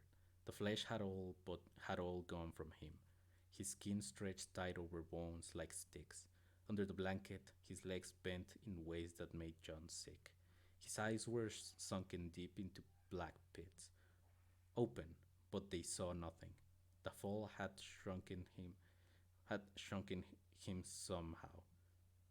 Okay. He looked half a leaf, as if the first strong wind would carry him off to his grave. Yet, under the frail cage of those shattered ribs, his chest rose and fell with each shallow breath. Bran, he said, I'm sorry I didn't come before. I was afraid. He could feel the tears rolling down his cheeks. Jon no longer cared. Don't die, Bran, please. We're all waiting for you to wake up. Me and Rob and the girls, everyone. Lady Stark was watching. She had not raised a cry. Jon took that for acceptance. Outside the window, the dire wolf howled again, the wolf that Bran had not had a time to name. I have to go now, Jon said. Uncle Benjen is waiting. I'm going to go north to the wall. We have to leave today, before the snows come. He remembered how excited Bran had been at the prospect of the journey. It was more than he could bear, the thought of leaving him behind like this. Jon brushed away his tears, leaned over, and kissed his brother lightly on the lips. That's weird, but medieval times, I guess that's what happens there. Uh, I wanted I wanted him to stay here with me, Lady Stark said softly. Jon watched her, wary. She was not even looking at him. She was talking to him, but but but for a part of her. It was as though he were not even in the room. I prayed for it, she said dully. He was my special boy. I went to the sept and prayed 7 times to the 7 faces of God that Ned would change his mind and leave him here with me. Sometimes prayers are answered. Jon did not know what to say. It wasn't your fault, he managed after an awkward silence. Her eyes found him. They were full of poison. I need none of your absolution, bastard. Lowered his eyes. She was cradling one of Bran's hands. He took the other, squeezed it, fingers like the bones of birds. Goodbye, he said. He was at the door when she called out to him. Jon, she said. He would have kept going, but she had never called him by his name before. He turned to find her looking at his face, as if she were seeing it for the first time. Yes, he said. It should have been you, she told him. Then she turned back to Bran and began to weep. That is a dick move. Ah, damn, she told him. She turned back to Bran and began to weep, her whole body shaking with the sobs. Jon had never seen her cry before. It was a long walk down the yard. Outside, everything was noise and confusion. Wagons were being loaded, men were shouting, horses were being harnessed and saddled and led from the stables. A light snow had begun to fall, and everyone was in an uproar to be off. Robb was in the middle of it, shouting commands with the best of them. He seemed to have grown of late, as if Bran's fall and his mother's collapse had somehow made him stronger. Grey Wind was at his side. Uncle Benjen is looking for you, he told Jon. He wanted to be gone an hour ago. I know, John said. Soon. He looked around, all the noise and confusion. Living is harder than I thought. For me too, Rob said. He had snow in his hair, melting from the heat of his body. Did you see him? John nodded, not trusting himself to speak. He's not going to die, Rob said. I know it. You Starks are hard to kill, John agreed. His voice was flat and tired. The visit had taken all the strength from him. Rob knew something was wrong. My mother, she was very kind, John told him. Rob looked relieved. Good, he smiled. The next time I see you, you'll be on in black. You'll be all in black. John forced himself to smile back. It was always my color. How long do you think it will be? Soon enough, Rob promised. He pulled John to him and embraced him fiercely. Farewell, Snow. John hugged him back. And you, Stark. Take care of Bran. I will. They broke apart and looked at each other awkwardly. Uncle Benjen said to send you to the stables if I saw you, Rob finally said. I have one more farewell to make, John told him. Then I haven't seen you, Rob replied. John left him, standing there in the snow, surrounded by wagons and wolves and horses. It was a short walk to the armory. He picked up his package and took the covered bridge across to the keep. Arya was in her room, packing a polished ironwood chest that was bigger than she was. Nymeria was helping. Arya would only have to point and the wolf would bound across the room, snatch up some wisp of silk in her jaw, and fetch it back. When she smelled ghost, she sat down on her haunches and yelped at them. Arya glanced behind her, saw John, and jumped to her feet. She threw her skinny arms tight around his neck. I was afraid you were gone, she said, her breath catching in her throat. They wouldn't let me out to say goodbye. What did you do now? John was amused. Arya disentangled herself from him and made a face. Nothing. I was all packed and everything. She gestured at the huge chest. No more than a third. At the huge chest, no more than a third full, and the clothes that were all scattered all over the room. Septim Dane says I have to do it all over. My things weren't properly folded, she says. A proper southern lady doesn't just throw her clothes inside her chest like old rags, she says. Is that what you did, little sister? Well, they're going to get all messed up anyway, she said. Who cares how they're folded? Septim Dane, John told her. I don't think she'd like Nymeria helping either. The she-wolf regarded him silently with her dark golden eyes. It's just as well. I have something for you to take with you, and it has to be packed very carefully. Her face lit up. A present? You could call it that. Close the door. Wary but excited, Arya checked the hall. Nymeria, here, guard. She left the wolf out there to warn of intruders and closed the door. By then, John had pulled off the rags he'd wrapped it in. He held it out to her. Arya's eyes went wide. Dark eyes, like his. A sword, she said in a small, hushed breath. The scabbard was soft gray leather, supple as sin, and John drew out the blade slowly, so she could see the deep blue sheen of the steel.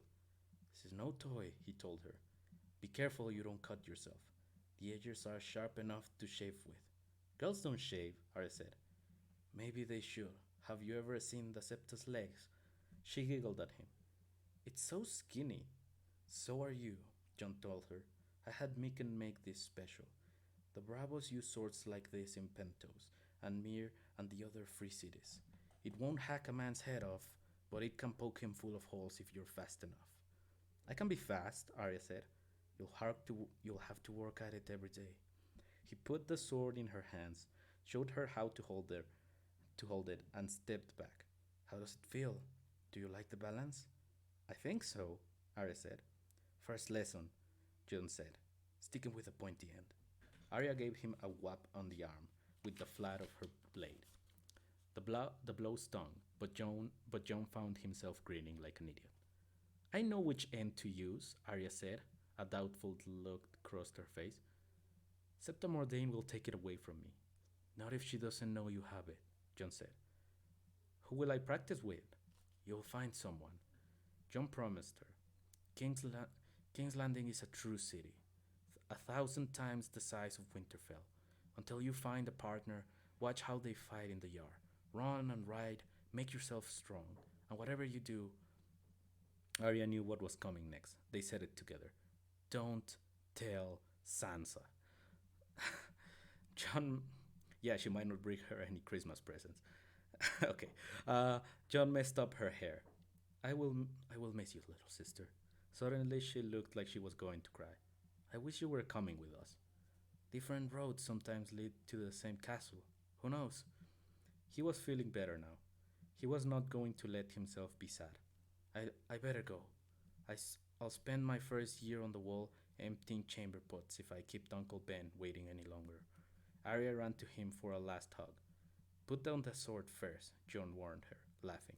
She set it aside almost shyly and showered him with kisses. When he turned back at the door, she was holding it again, trying it for balance. I almost forgot, he told her. All the best swords have names. Like ice, she said. She looked at the blade in her hand. Does it have a name? Oh, tell me. Oh, ice is the sword. It's a big sword of the Starks. It's made of what's described as Valyrian steel, which is dark and it's patterned. Uh, so yeah.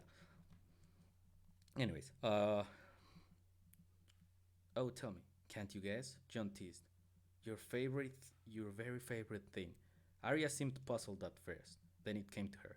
She was that quick. They said it together. Needle. The memory of her laughter warmed him on the long ride north. Okay. Okay, yeah. Again, that's a good one. I really like Jon as a character too. I like Jon and Arya too. They're pretty cool, and I like the interaction that he has with Rob. You can tell they really care about each other. So you can tell he actually gets along with his siblings. Maybe with Sansa it might be a bit rough. You know how she calls him a bastard and is like he's our half brother, and it's like all the others just call him brother. So not the best relationships all around, but still he gets along with his siblings, and I like how I really like that that you can tell in this chapter that he's clearly afraid of Lady Catelyn. You know, like he feels the coldness of her towards him. Uh, so I really like that, and despite that, he actually like says like, no, I'm gonna say goodbye to him, and whatever. And even after she's pretty mean to him, even then, I really like that he still reassures Rob like, yeah, no, she was nice. So I like that. You can tell they're pretty close. You can tell they're nice to each other. It's cool. I feel like this chapter, especially with how the last one ended, with Bran being shoved out of a window. I still think out a window. I'm sorry. I still think this one was, in a way, kind of wholesome. Everything very somber. Clearly, everybody's like shaken by Bran's accident, but. Oh, thank you very much. Yeah, the book is very good. If you want, in YouTube, you can see the first part. I'm probably going to upload the second part later today or tomorrow of this reading. This one is the third, so yeah, just so you can know what's up. The book is at times it's very atmospheric, at times it's very, other times it gets sometimes intense, and sometimes it gets a little tense. I like it. It has its variety. It has its moments of levity, like when Tyrion slaps Joffrey is a moment that I feel, especially returning fans, like on return readings or watchings of the show, is like everybody cheers, like fuck yeah. So I like that.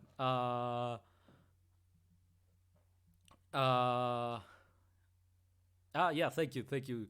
I just realized you said to your other streams too. Thank you very much. I appreciate it, man. I really appreciate it more than you. More than I know how to express properly with words. So yeah, thank you very much. And yeah, again, this book is really cool. I really like talking about it, about the characters, about the things, doing the theories and stuff. But for now, let's keep let's keep reading, where we are. We're going back to Daenerys. Now, Daenerys, she is not in Westeros. She's in the other continent, Essos. And as we saw last chapter, She is part of the she's the daughter of who was the previous king, the one this one dethroned, the current one Robert dethroned, and his brother is also a little shit of bigger magnitude. A quote from him of the previous Daenerys chapter was, "Oh, for context, he's basically selling her to like a warlord kind of. They're kind of based a little bit on the I don't know. I'm not entirely sure. I think a little bit of the Mongols because of how important horses are in their culture. But she's being sold to a Dothraki warlord who could provide her brother with a bunch of like horse riders, basically a small army, because he wants to go back to Westeros and take back his throne. And his brother is also a piece of shit. He tells her like, "Oh, dear sister." Not only does he kind of eye her up inappropriately, but he's also like, "Oh, I would like let them all have their way with you if it meant taking back my throne," you know. Uh, he was not the original crown prince. They had an older brother that died before she was born or around the time she was born. That prince was killed by Robert because he supposedly kidnapped and raped Lord Stark's sister, and that's what started the war that eventually ended up with the Dragon Lords, the Targaryens, being dethroned from power.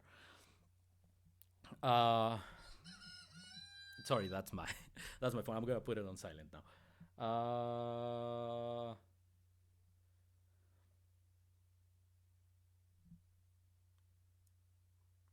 Uh, okay. I'm sorry. So yeah, I'm gonna continue reading now. Um, okay. Uh, I'm gonna continue. Okay, Daenerys. So just so you know, the Targaryens are described. They have very distinct physical like appearances. They're described as having very blonde, silvery hair. So like almost yeah, like silvery, like kind of whitish hair, and purple eyes, very deep purple eyes. So let's continue. Daenerys Targaryen wed Khal Drogo with fear and barbaric splendor in a field beyond the walls. Oh fuck! I put it in silence.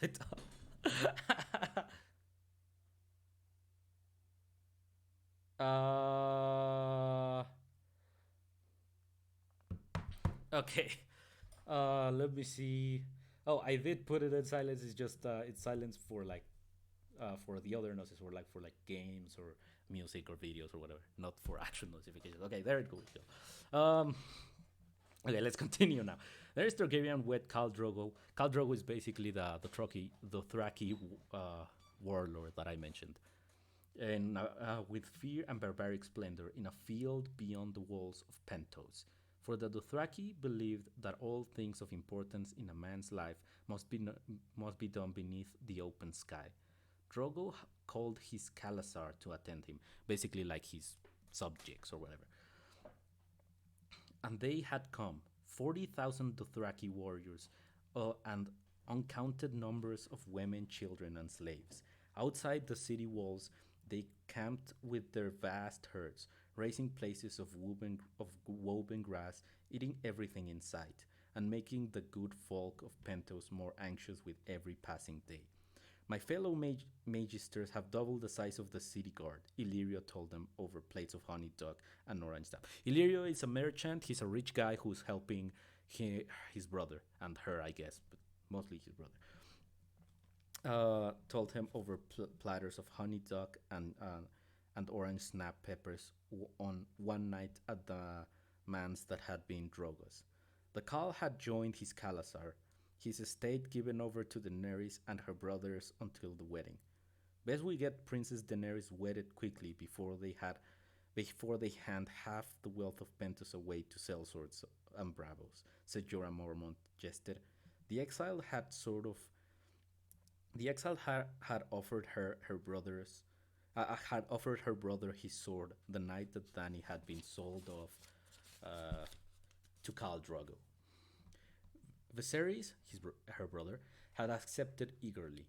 Mormont had been their constant companion ever since. Magister Illyrio laughed lightly through his forked beer. But Viserys did not so much as smile. He can have her tomorrow if he likes, her brother said. He glanced over at Dany, and she lowered her eyes. As long as he pays the price. Illyrio waved a languid hand in the air, rings glittering on his fat fingers. I have told you. All is settled, trust me. The Khal has promised you a crown, and you shall have it. Yes, but when? When the Khal chooses, Illyrio said. He will have the girl first, and after they are wed, he must make his procession across the plains and present her to the Dosh Kalin, advised the Thrak. After that, perhaps, if the omens favor war. If the omens favor war. Viserys seethed with impatience. I piss on the Thraki omens. The usurper sits on my father's throne. How long must I wait? Illyrio gave a massive shrug. You have waited most of your life, great king. What is another few months, another few years? Ser Jorah, who had traveled as far east as Vaes Dothrak, nodded in agreement. I counsel you to be patient, your grace. The Dothraki are true to their word, but they do things in their own time. A lesser man may beg a favor from a Khal, but he must never presume to berate him. Viserys bristled. Guard your tongue, Mormont. Well, I'll have it out. I am no lesser man. I am the rightful lord of the Seven Kingdoms. The dragon does not beg. Um. Okay. One thing to point out. The Mormont he's the Viserys is angry because Mormont said a lesser man made beg a favor. The thing is that Viserys is called behind his back, the beggar king, because he's not really royalty anymore, and he does not like that.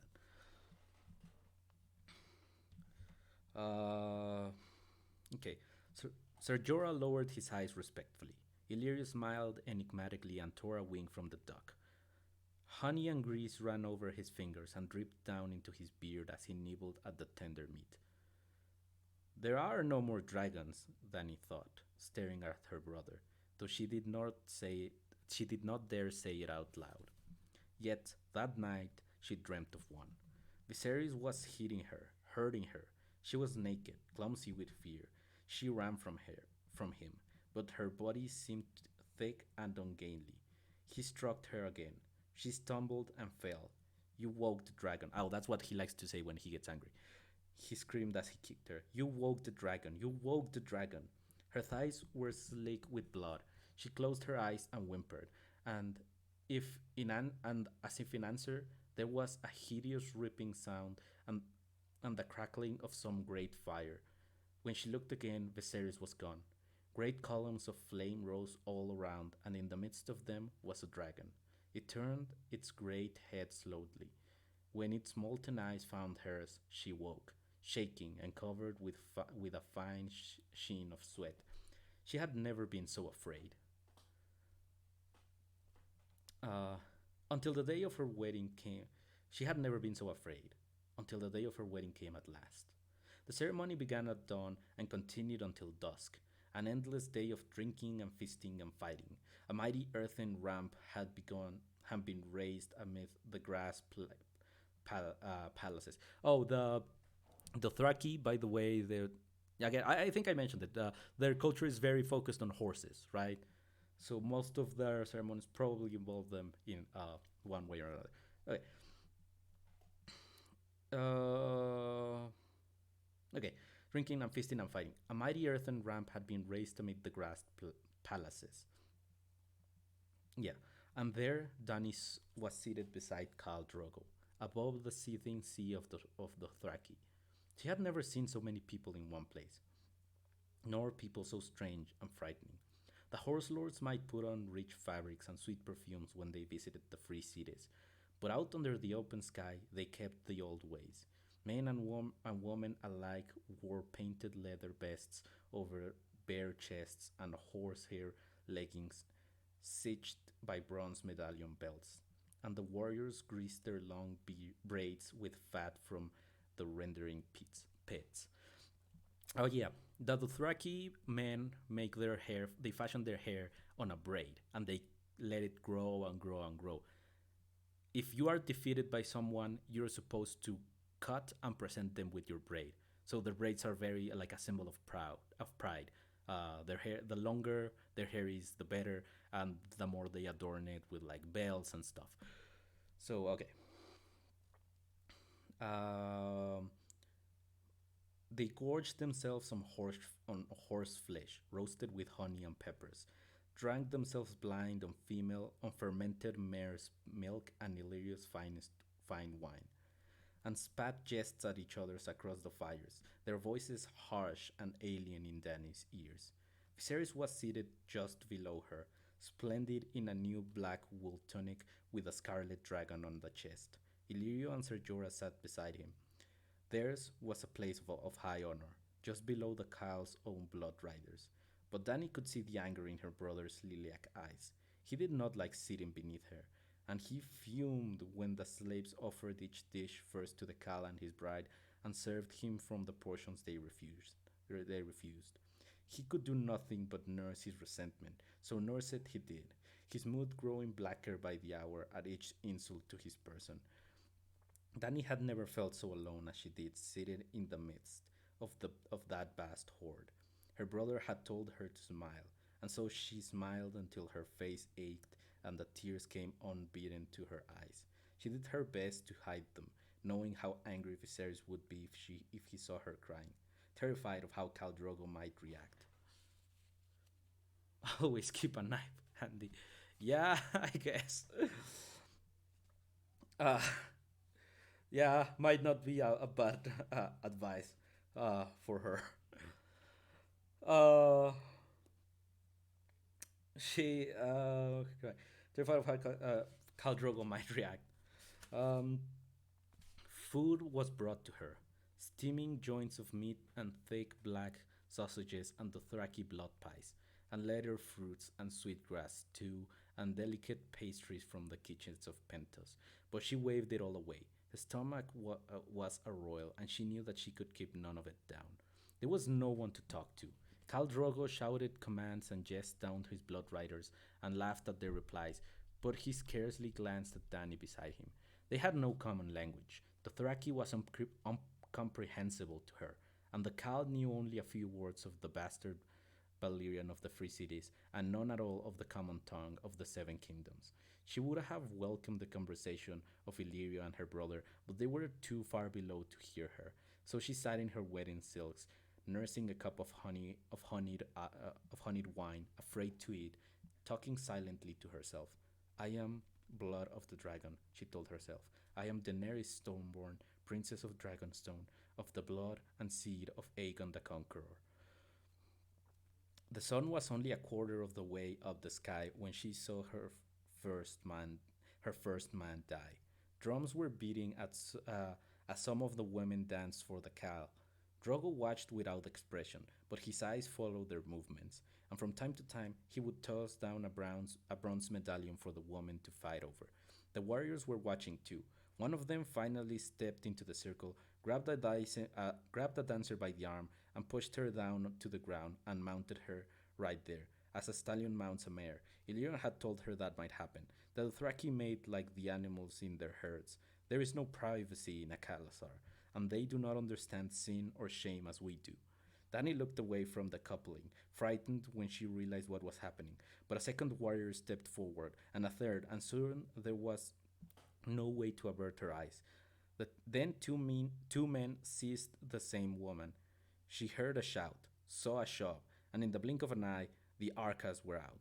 Arcas are like these big, curved, like sword thingies. Uh, yeah. Uh, they have the shape of a half moon, basically. They were out. Long, razor sharp blades, half sword and half scythe. A dance of death began as the warriors circled and slashed, leaping towards each other, whirling the blades around their heads, shrieking insults at each other. At, Shrieking insults at each clash. I'm sorry. No one made a mo- no one made a move to interfere. It ended as quickly as it began. The Arcas shivered together faster than Danny could follow. One man missed a step, The other swung his blade in a flat arc, still beaten to flesh, just above the Dothraki's waist, and opened him from backbone to belly button, spilling his entrails into the dust. As the loser died, the winner took hold of the nearest woman, not even the one they had been quarreling over, and had her there and then.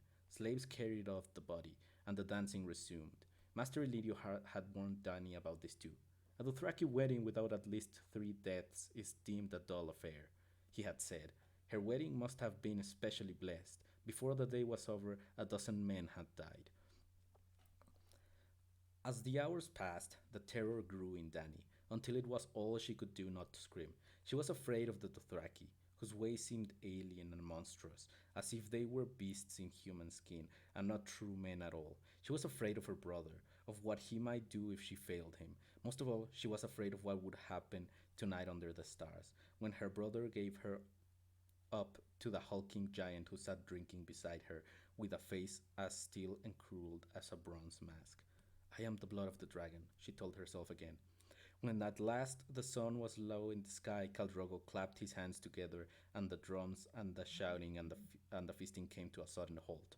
Drogo stood and pulled Dany to her feet beside him. It was time for her bride gifts. And after the gifts, she knew, after the sun had gone down, it would be time for the first rite and the consummation of her marriage. Dany tried to put the thought aside, but it would not leave her. She hugged herself to try to keep from shaking. Her brother Viserys gifted her with 3 handmaids. Dany knew they had cost him nothing. Illyrio, no doubt, had provided the girls. Irri and Hiqui were copper skinned Dothraki, with black hair and almond-shaped eyes. Doria was a fair-haired, blue-eyed Lyonese girl. There are no common servants, sweet sister. These are no common servants, sweet sister, her brother told her as they were brought forward one by one. Illyrio and I selected them personally for you. Irri will teach you writing, Jehiki the Dothraki tongue, and Doria will instruct you in the womanly arts of love. He smiled thinly. She's very good. Illyrio and I can both swear to that. Ser Jorah Mormont apologized for his gift. It is a small thing, my princess, but all the poor exile could afford, he said as he laid a small stack of old books before her. They were histories and songs of the Seven Kingdoms. She saw written in the common tongue. She thanked him with all her heart. Magister Illyrio murmured a command, and 4 burly slaves hurried forward, bearing between them a great cedar chest bound in bronze.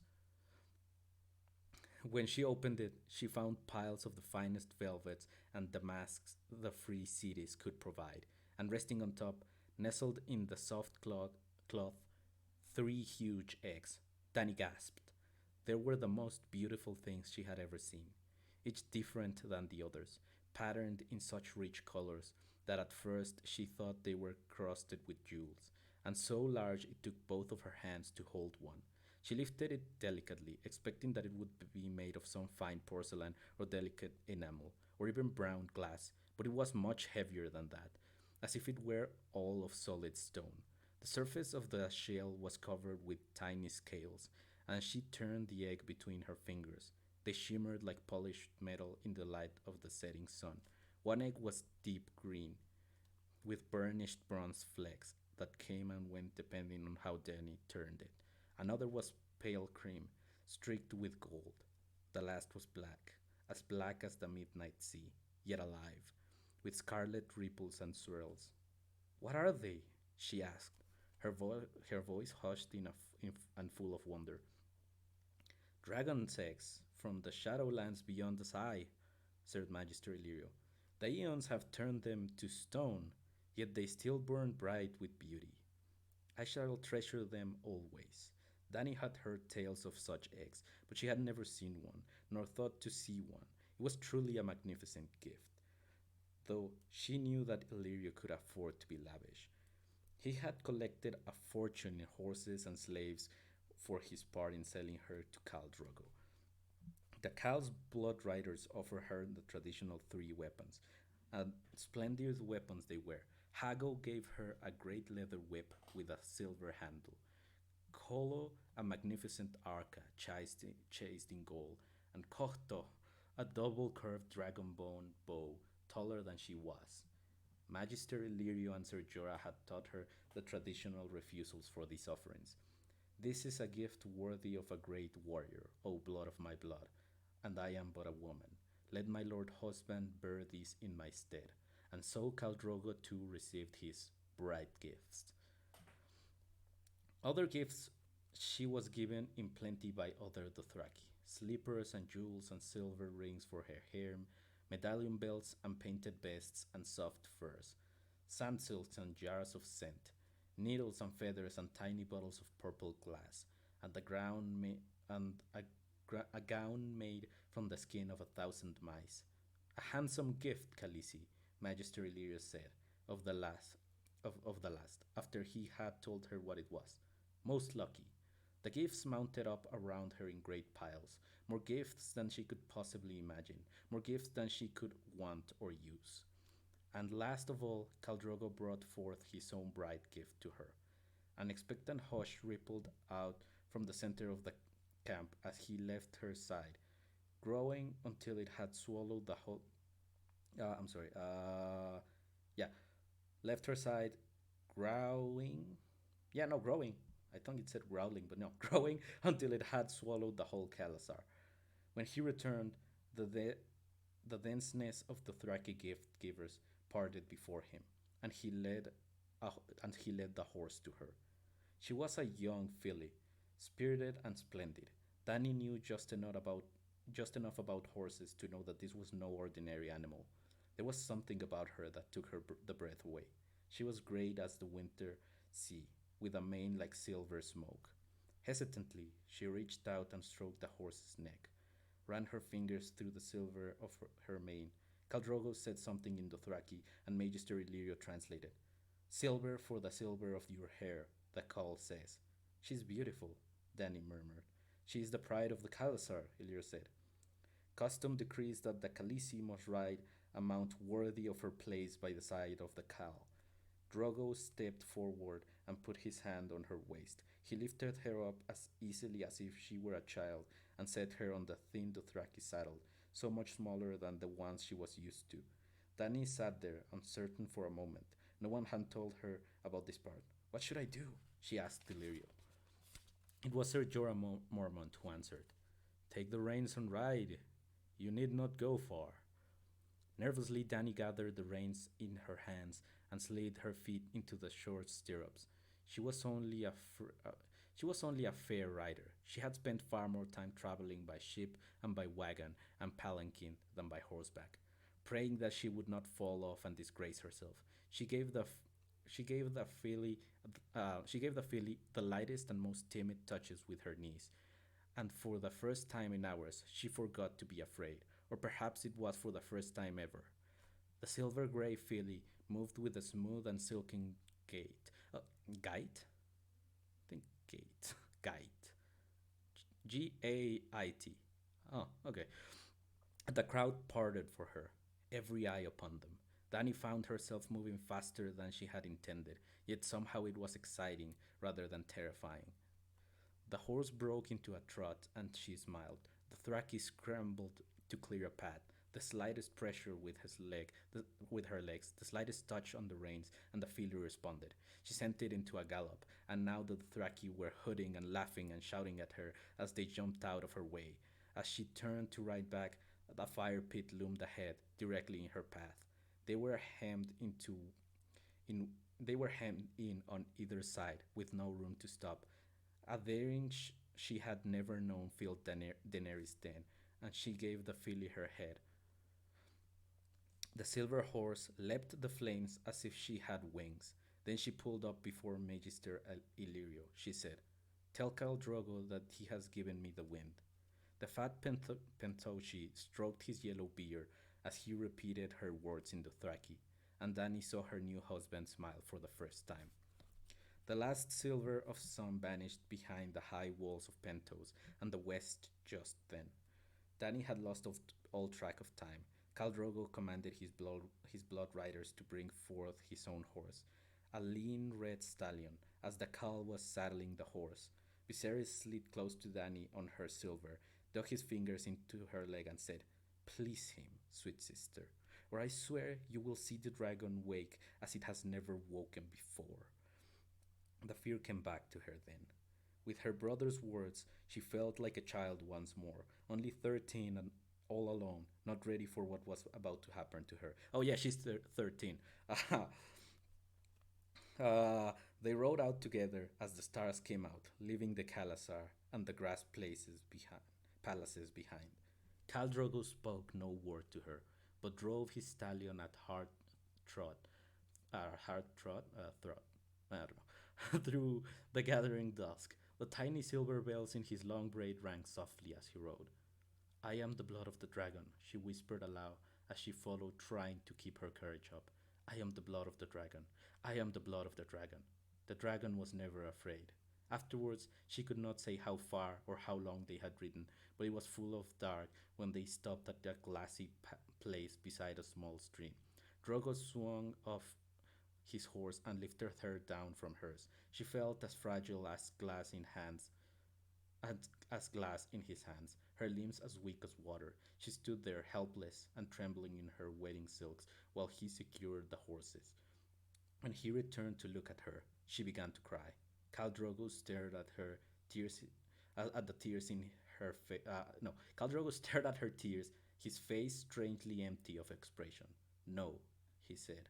He lifted his hand and rubbed away the tears roughly with a calloused thumb.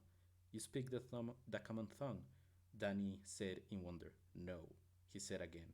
Perhaps he had only that word, she thought, but it was one word more than she had known he had, and somehow it made her feel a little better.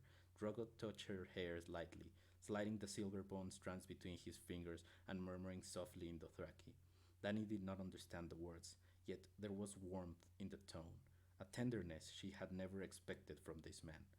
He would put his finger under her chin, lifted her head, and she was looking up into his eyes. Drogo towered over him, sorry, as he towered over everyone. Taking her lightly under the arms, he lifted her and seated her on a rounded rock beside the stream. Then he sat on the ground facing her, legs crossed beneath him, their faces finally at height. No, he said. Is that the only word you know? She asked him. Drogo did not reply. His long, heavy braid was coiled in the dirt beside him. He pulled it over his right shoulder and began to remove the veils from his hair, one by one. After a moment, Danny leaned forward to help. When they were done, Drogo gestured. She understood. Slowly, carefully, she began to undo his braid. His braid. Yeah, his braid. Uh, it took a long time. All the while, he sat there silently, watching her. When she was done, he took his head, and his hair spread out behind him, like a river of darkness, oiled and gleaming. She had never seen hair so long, so black, so thick. Then it was his turn. He began to undress her.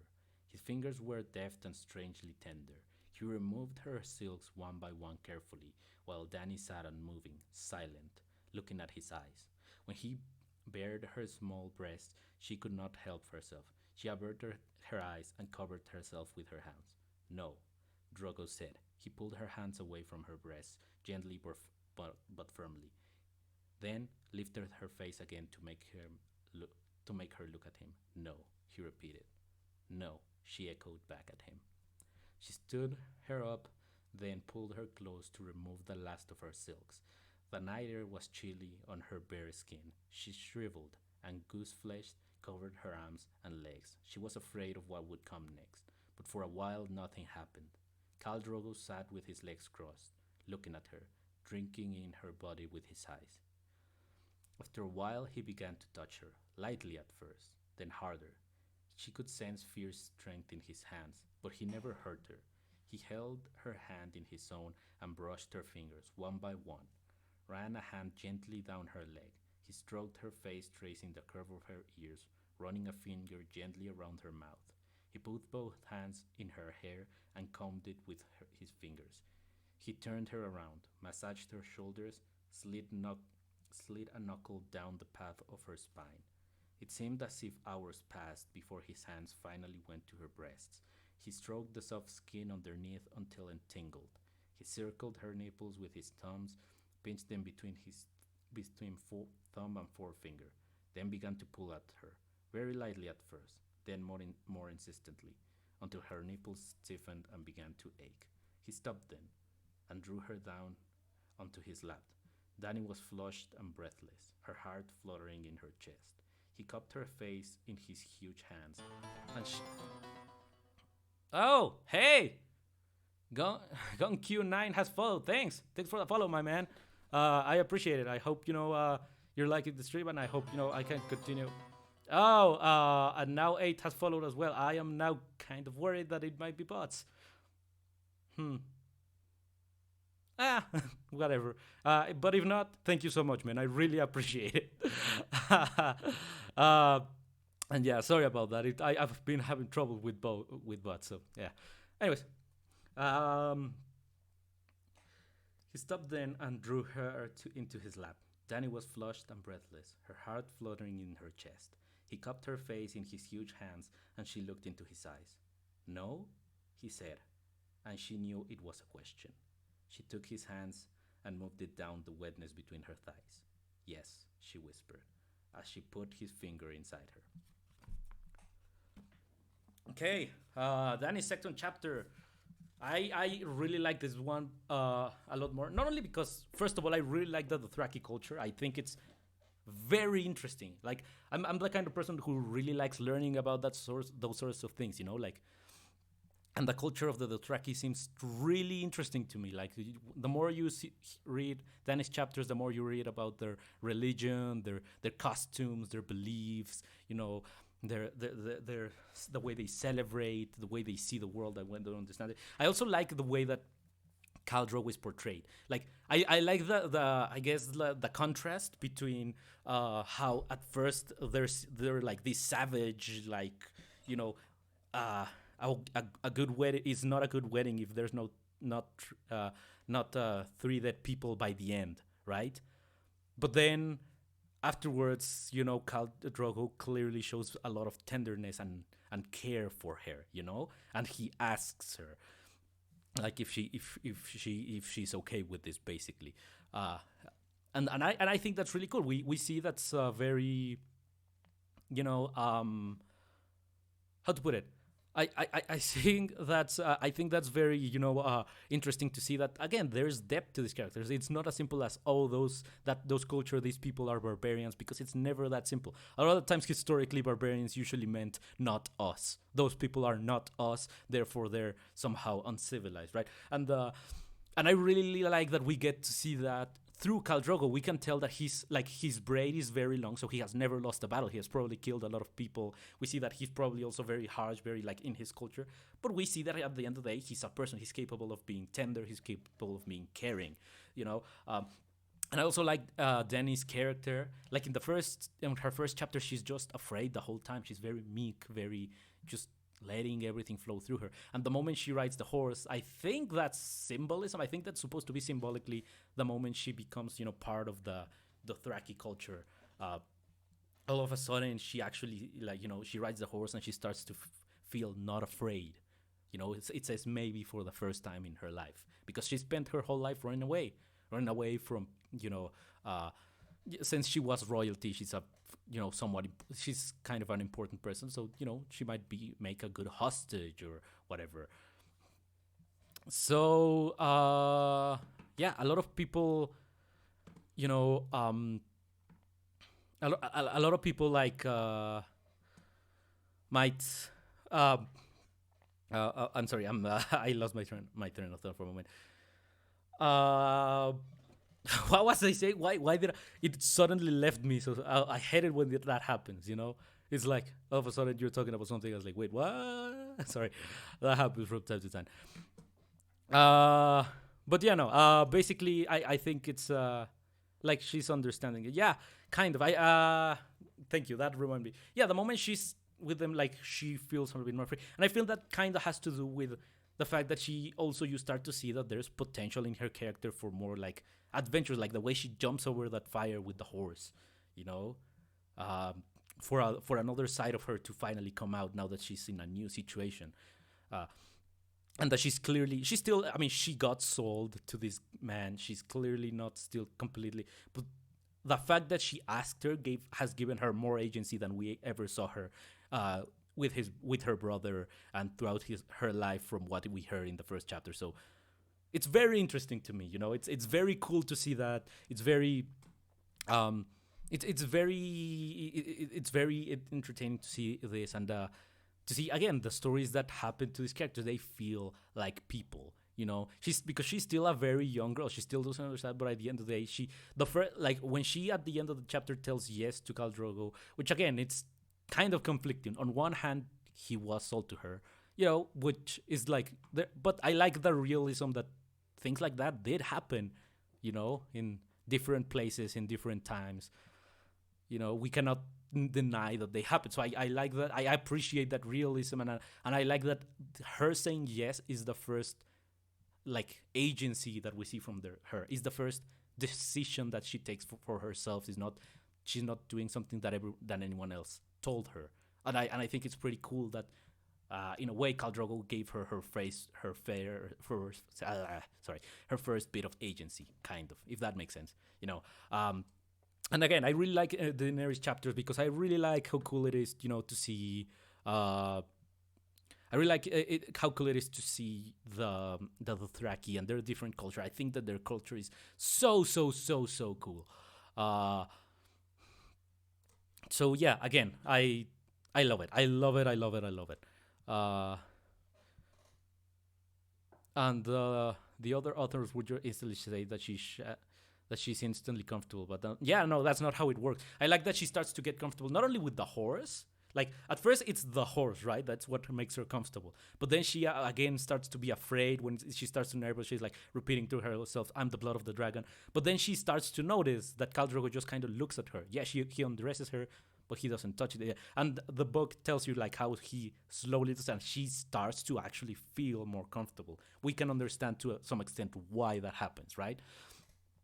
So I like that. Again, I think it's a really cool book. I think it's the second time I've read a chapter of this sort from the female POV recently. Again, I'm also reading another book in Spanish, so it reminded me a little bit of that. I thought it's kind of that's kind of funny how those things just kind of matched up.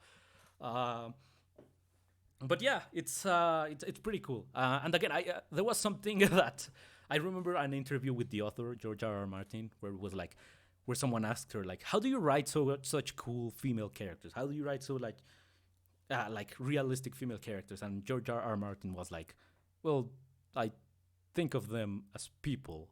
And I like that response because it's like, yeah, he doesn't write men or women. He writes people, and how a person would react.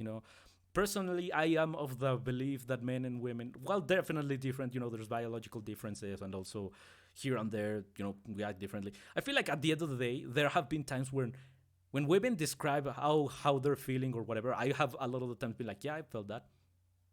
I have to understand that train of thought. Like, I get the impression that while we might not necessarily always think the same, we do feel the same things.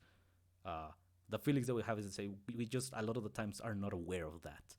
I feel like, I don't know, that might be wrong. Again, that's just my perspective. So I really like that. At least it seems like George R. R. Martin, that's how he writes his characters. He writes people with the respective feelings that make sense to their character. And, some of them are men and some of them are women. And, he definitely knows better how to write actual women because he also needs to, I guess, understand to some extent how a woman would think. I don't think I could do that.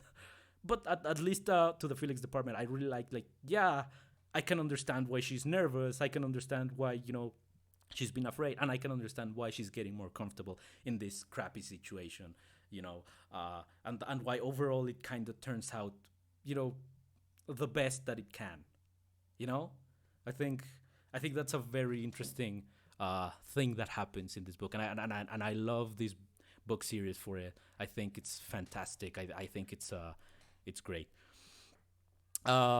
But yeah, I think that's the last chapter that we're gonna read for today. That we're gonna end up with that Daenerys chapter. I really want to read more. I'm really hooked now. But again, as I said, I kind of have a couple things to do. Otherwise, I would be reading at least for 3 hours. I'm probably past that. There have been days when reading this book where if it were up to me, I would have read for hours and hours and hours. Uh, like so, uh, yeah. But yeah, right now I can't. So I don't know. I guess today this is where I'm, living it out because I need to do a couple of other things. Also, it's today is a very hectic day. I have a couple projects to finish. You know, I also like I didn't know that it was happening, but my uncle and my aunt came over, so I kind of also want to receive them. To talk to them a little bit. And I so yeah. Sorry, but I hope you enjoyed it. Again, it's a really good book. Maybe I don't know if my reading is good, is if it's normal, if it's bad or whatever. I think that the book it speaks for itself, right? I think that regardless, whoever's reading, it's a book that you can tell there's a lot. It has a lot going for it. I feel like, So because of that, yeah, I'm gonna. I thought I always have a lot of fun when reading it, and yeah. Um, I hope anyone who watches this, even if it's not in the live, even if it's through even if you're watching the VOD or whatever. I hope you enjoyed it. I hope it's. I hope you're liking it, and yeah. Uh, have fun. Is it? Thank you very much. So yeah, I tend to ramble on a little bit on my outros, but yeah, that's where I'm living it today. I hope you all have a good day, good evening, good morning. Whatever it is, wherever it is you are. And yeah, thank you for coming. Again, I'm Asak Dinok, and I'll see you next time. Bye bye.